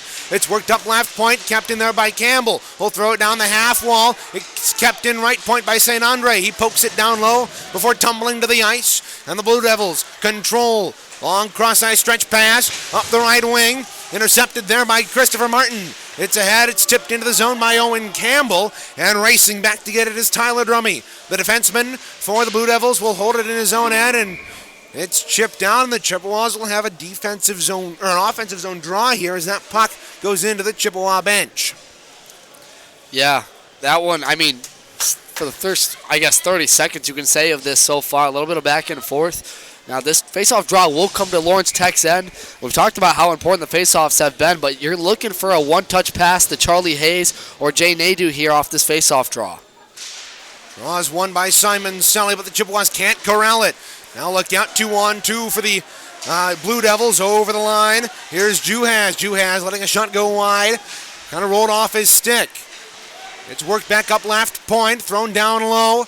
Brennan Martin behind the net. Fires it around to the corner. Joey Simon Selly and gingerly to get it before Juhas. It's poked free. Brennan Martin holds it behind his net, gives it near side. A minute gone here in this second overtime. It's thrown down low. Look out. Blue Devils had a chance. Jay Nadeau plays it up the left wing. That's nice defense there by Simon Selly to come back, take away the stick of that streaking forward for Lawrence Tech. And that's really been the defense for the Chippewas. They really haven't blocked a whole lot of shots, but they've been excellent taking the pucks off the stick. And, I mean, that's just a great poke checking work by this defense. Now over the line, a shot saved by Rolfe, rebound left side. That was a good opportunity there for the Blue Devils. Now they feed it on front, right check taken down in the corner. He gets back up a little bit more gingerly than you'd want him to. Now Julian Johnson after a puck. In the left corner, it's worked out by the Blue Devils. Back to the Chippewa line. Lasky across to Ben Rychek. He tries to fire it in, but Julian Johnson couldn't corral it. Now look out. Over the line, here's Oda, right wing. Just barely onside, and he wraps it around the boards. Taken there by Keelan Baker, cutting through his own slot. Stretch pass ahead, tipped in there by Julian Johnson. It's a race for the puck. And that's going to be icing here. Oh, that was, I don't know about that one. That was a little bit close there with Drummy. I guess Drummy had a blade on more there, but it's going to come all the way back now. And man, if you're Tech here, you got to be happy with that. You've got a chance here to put this one on Rolfe. He's had a couple of tough looks there with the puck and has come up big, but now a shot from the left point was blocked by Rolfe, and the rebound cleared. Good chance there by Sawyer Walker. A lot of Tech fans here in this building. They've been standing the entire time. Really, the whole building has. Everyone anticipating the end of this one. And honestly, there's really not much seating, so they really can't sit down. Only 2 rows here on this NHL rink for Midland Civic Arena.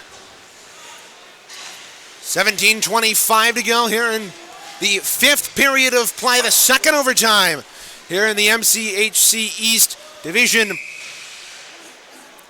semi-final. Chippewas and Lawrence Tech Blue Devils, the 3rd game of the series.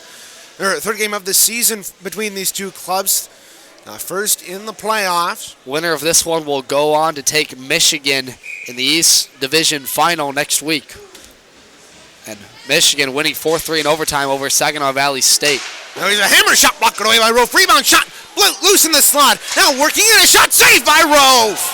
3 marvelous saves by Thomas Rolfe. Got them all with the chest protector. And folks, that is why, once again, he is one of the best and named to the MCHC All-First Team. Now Cooper, a shot blocked. St. Andre gets the rebound, walking and scores! Jacob St. Andre! And the Chippewas knock off the Lawrence Tech Blue Devils in overtime! Jacob St. Andre, the hero in double overtime, sends the Chippewas with a date with destiny. They'll take on Michigan for a rematch in the East Division Final. What a shot by Jacob St. Andre. He moved across the top of the slot and fired a shot over the glove of Nicholas Barrett, and it was a great shot. He picked the top corner and sends the Chippewas on to next weekend. Jacob St. Andre, the hero in this overtime. What a game this was. Lawrence Tech, the story, dominating the first overtime. The second one here, all it took was Central's first shot of the second to finish this one here. And what a game this was. The best one of the tournament so far, arguably. And these both teams will gather here. Central wins over Lawrence Tech in their third meeting. They tied the first game, were dominated last week. I talked with assistant coach Dalton Sutherland. He said this entire week that this Chippewa team had a fire that they wanted to spark, and they did it just here, winning in overtime, upsetting the #1 ranked Lawrence Tech Blue Devils, and they're going to the East Division Final. What a great game between these two squads. Lawrence Tech, they deserve to be the #1 team in the conference, and they played like it here tonight. A great effort from them, but the Chippewas doing a great job to knock them off in overtime. Final score of 4-3 as they rush the fans over to our right. They will go on to play the Michigan Wolverines in the MCHC East Division Finals, and the winner of that game will go on to play in the Michigan Collegiate Hockey Conference Finals on Saturday. We'll step aside, but we will be right back with the post-game show live here on CCHN. 4-3 in the final. The Chippewas win it in double overtime.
Well, it was an overtime thriller for the second time in about a week and a half here on CCHN as the Central Michigan Chippewas knock off the Lawrence Tech Blue Devils in thrilling fashion by a final score of 4-3, moving on to take on the Michigan Wolverines next week Friday in the MCHC East Division Finals. Well, Devin, it was a fantastic one here tonight. What are your thoughts? I would say this is the best game of the tournament so far in a non-biased way. I mean, you had a back-and-forth game the whole way. You had the physicality of that second period. You had the all-stars of both teams making the big plays that need to happen. Connor Juhas, Jordan Cooper with 2 goals. Jacob St. Andre, the game winner, the senior goaltender from Riverview. You couldn't ask for much more in a hockey game today, and I think it's going to be one we'll remember for a while. Certainly will be a fun one to look back on later this year, and we'll take you through it right now. Central Michigan kicked off the scoring. Andrew Porzondik on a 1-2 from Brennan Martin. He buried it past, I believe it was a 2-on-1 with Andrew Porzondik to put Central Michigan up by a score of 1-0 heading into the break. Second period, it was the Chippewas to strike first at 8-11. Jordan Cooper on a one-timer from Andrew Porzondik down low. He put the Chippewas up 2-0, but it was Mitchell Selmeyer tipping home a shot just 28 seconds later that would bring Lawrence Tech back within 1. And that's really where the momentum shifted, Reagan. Lawrence Tech would go on to score 3 unanswered goals heading into the third period, where it was finally once again Jordan Cooper answering it to make it a tie game. And really, the story was Central dominating the attacking zone in the first period. Lawrence Tech won the neutral zone battle in the second, and into the third it was back and forth. Both teams nervous, knowing the stakes of this one, trying to advance in the MCHC tournament. And well, in overtime, as you saw, first overtime dominated by Lawrence Tech, really, but the Chippewas held on just long enough to allow their perennial goal scorer, Jacob St. Andre, to win it for them. Dramatic fashion, really. And you know what, Devin? This reminds me of a Grand Rapids Griffins game back in the 2017 Calder Cup Finals. They were playing the Syracuse Crunch, as they have in both their Calder Cup Finals appearances, and they were being dominated throughout the entire game. They managed to force overtime, and then through the first overtime, it was all Syracuse. And then Ben Street finished it in overtime, in double overtime, and that is a very strong parallel to what we had here tonight. Hey, Bob Kaiser, give this kid a job, will you? He's like the Griffin historian here. You can name everything. I mean, I can't remember how many times you've mentioned Game 6 of the Calder Cup Final. Game 6 is a bit easier to remember than, a regular season game, but, we'll go on with it. Taking a look at our players to watch here tonight, Thomas Rowe played absolutely phenomenal in net, only allowing 3 goals. He faced a bevy of shots from the Lawrence Tech offense, and he played very well tonight. Especially in that first overtime, Reagan. He practically saved the game for the Chippewas on a number of chances. And credit to Tech for getting in that zone and trying to put it past him. He had a couple of weird shots float past him in that second period, on the glove side notably, but the calm goaltender, so stout, so poised in his net. There's a reason why we mention him as one of the best ACHA Division III goaltenders, and he proved that tonight, and he's the reason this Chippewa team is still has life in this tournament. Yeah, certainly. And Brennan Martin, our other Central Michigan player to watch, he played also very well, getting an assist on Cooper's first goal of the game that kicked off the scoring at 6:09 of that opening period. Colin Clark was one of the players to watch for the Lawrence Tech Blue Devils. He did not get on the score sheet, and neither did Juhas here tonight, as they were both held off the score sheet. Well, actually, Juhas got the third goal for the Lawrence Tech Blue Devils. Sorry about that, but it was both of them played very well tonight. They just couldn't finish it against the Chippewas here. That they did, and really it just came down to puck luck. But how about Connor Juhas, one of the leaders of this Lawrence Tech team? And these players are certainly not done by any means. They're going to have a tournament. They're going to have a bid to the national tournament. Will probably be a top 10 and even a top 5 team heading into that. And if you're Lawrence Tech right now, this is only going to give you more motivation to go into that national tournament in 3 weeks' time in St. Louis and play your hearts out. This is one of the best Lawrence Tech teams we've seen in a long time, and I expect them to come out firing when we see them again in 3 weeks.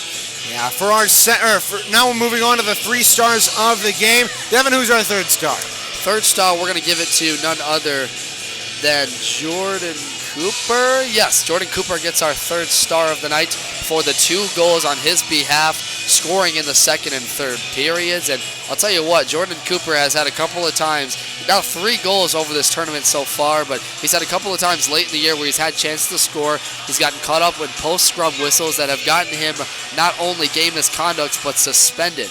And I'm telling you what, as a senior forward for this team, one of the assistant captains, it's so great to see him stepping up and play in the role that he's always meant to be, that big body forward that creates chaos in front and makes things happen in front. And he did everything he needed to tonight to help his team to a win. And our 2nd star of the night is Thomas Rolfe. Again, he played absolutely fantastic here tonight, basically keeping the Chippewas alive in that 2nd overtime. And our 1st star of the game, well, when there's an overtime winner, it pretty much typically goes to the overtime winner, and that was Jacob St. Andre tonight, finishing a great shot on goal by the Chippewas in the high slot. The assist on that goes to Jordan Cooper. Yeah. And to put the Chippewas into the division finals, as we've got a game going on behind us. An early goal, only 38 seconds into the hockey you just called like 5 periods of hockey. What's 3 more to hurt you, buddy? Yeah, I'd rather not. Devin, taking a look at the next games for the Chippewas, they will play the Michigan Wolverines next week on Friday, undetermined time, and we are unsure of the venue as to where it is. We have been told Grand Rapids. We have been told Griff's Ice House West out in Holland. It's up in the air right now. We will keep you posted on our Twitter as usual. Devin, let's take one final look at our Light the Lamp. Light the Lamp picks for tonight first off with Tristan Hagenstein as the 4th place member of our broadcast team. He chose Andrew Porzonik tonight, had a goal and assist, had a pretty solid night. The sophomore did excellent. Porzonik has been the story of this 2nd half. He's really been one of the leaders as one of the younger members of this team. Good to see Tristan Hagenstein go up in the standings, and he might actually tie Joe Grogan, our social media manager here, in the Light the Lamp points with 7, because he chose Isaac Gibbs tonight. Unfortunately, Isaac Gibbs did not get on the board tonight, and he also was out of the game for an injury. We will give you injury reports throughout this week and coming up next week when we see you again for that broadcast against Michigan. But the freshman, that's a tough loss for this Chippewa team. They're going to have to work without him. The next pick was for you, Jacob St. Andre, who had the game winner tonight unofficially with 3 points on the night, a game-winning goal and an assist.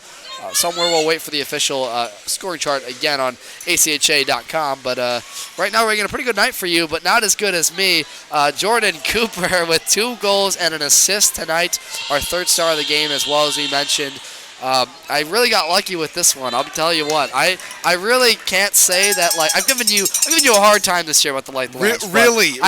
He's giving me a hard time? You know, listen, I can't say that I've been, like, good. I've just been really lucky, you know. Once in a while, I see, like, I choose, for example, Porzonik. Guess what? He gets 2 goals in a game. Yeah. Talking about Michigan, right? Certainly. And then I pick Campbell. All right, well, Campbell's a very streaky, you know, forward, scoring 2 goals once in a while. But, hey, I'll tell you what. I'm already going to make my predetermined pick. I'm going to go with the Hayden. You're the last one. No. You're the last one. I'm going to go with one no one's going to pick. Man. Hayden Flynn will be my pick. Okay. There you go. If it's left for you Hayden with everybody else, now you're not picking Hayden Flynn. I'm going to pick Hayden Flynn. No, you're not. No, you're not. Well, you're picking after me, so I can hey, remember what's on the line. change up with that one. A steak dinner's on the line, folks. Would like the lamp. Just remember that. We'll take one final look at the out-of-town scoreboard here. The Grand Rapids Griffins in action tonight, retiring Michelle Picard's jersey with a puck drop against the Rockford IceHogs starting at 7. The Saginaw Spirit in action, 7:05 against the Sarnia Sting at 7:05. You can watch that game, or you can listen to that game on WSGW. And for the Griffins, you can watch, or you can listen on Wood Radio 1300 106.9 FM, and then the Red Wings in action on Wednesday against the Colorado Avalanche. Our special thanks to all those at the Midland Civic Arena helping us out here tonight, and then getting set up. And then Joel Drucker not only working the camera for us during the first and third periods, but also coming out and joining me during the second period. It was a joy to have him on, and we hope we can do that a little bit more in the future. Well, that'll do it for us here tonight, but with that win, the Chippewas advance to the division finals next Friday. Until then, this is Reagan Cleaves for Devin Sarah and Joel Drucker saying so long from Midland Civic Arena as the Central Michigan Chippewas knock off the Lawrence Tech Blue Devils in double overtime by a final score of 4-3. Thanks for watching and have a great night, everybody.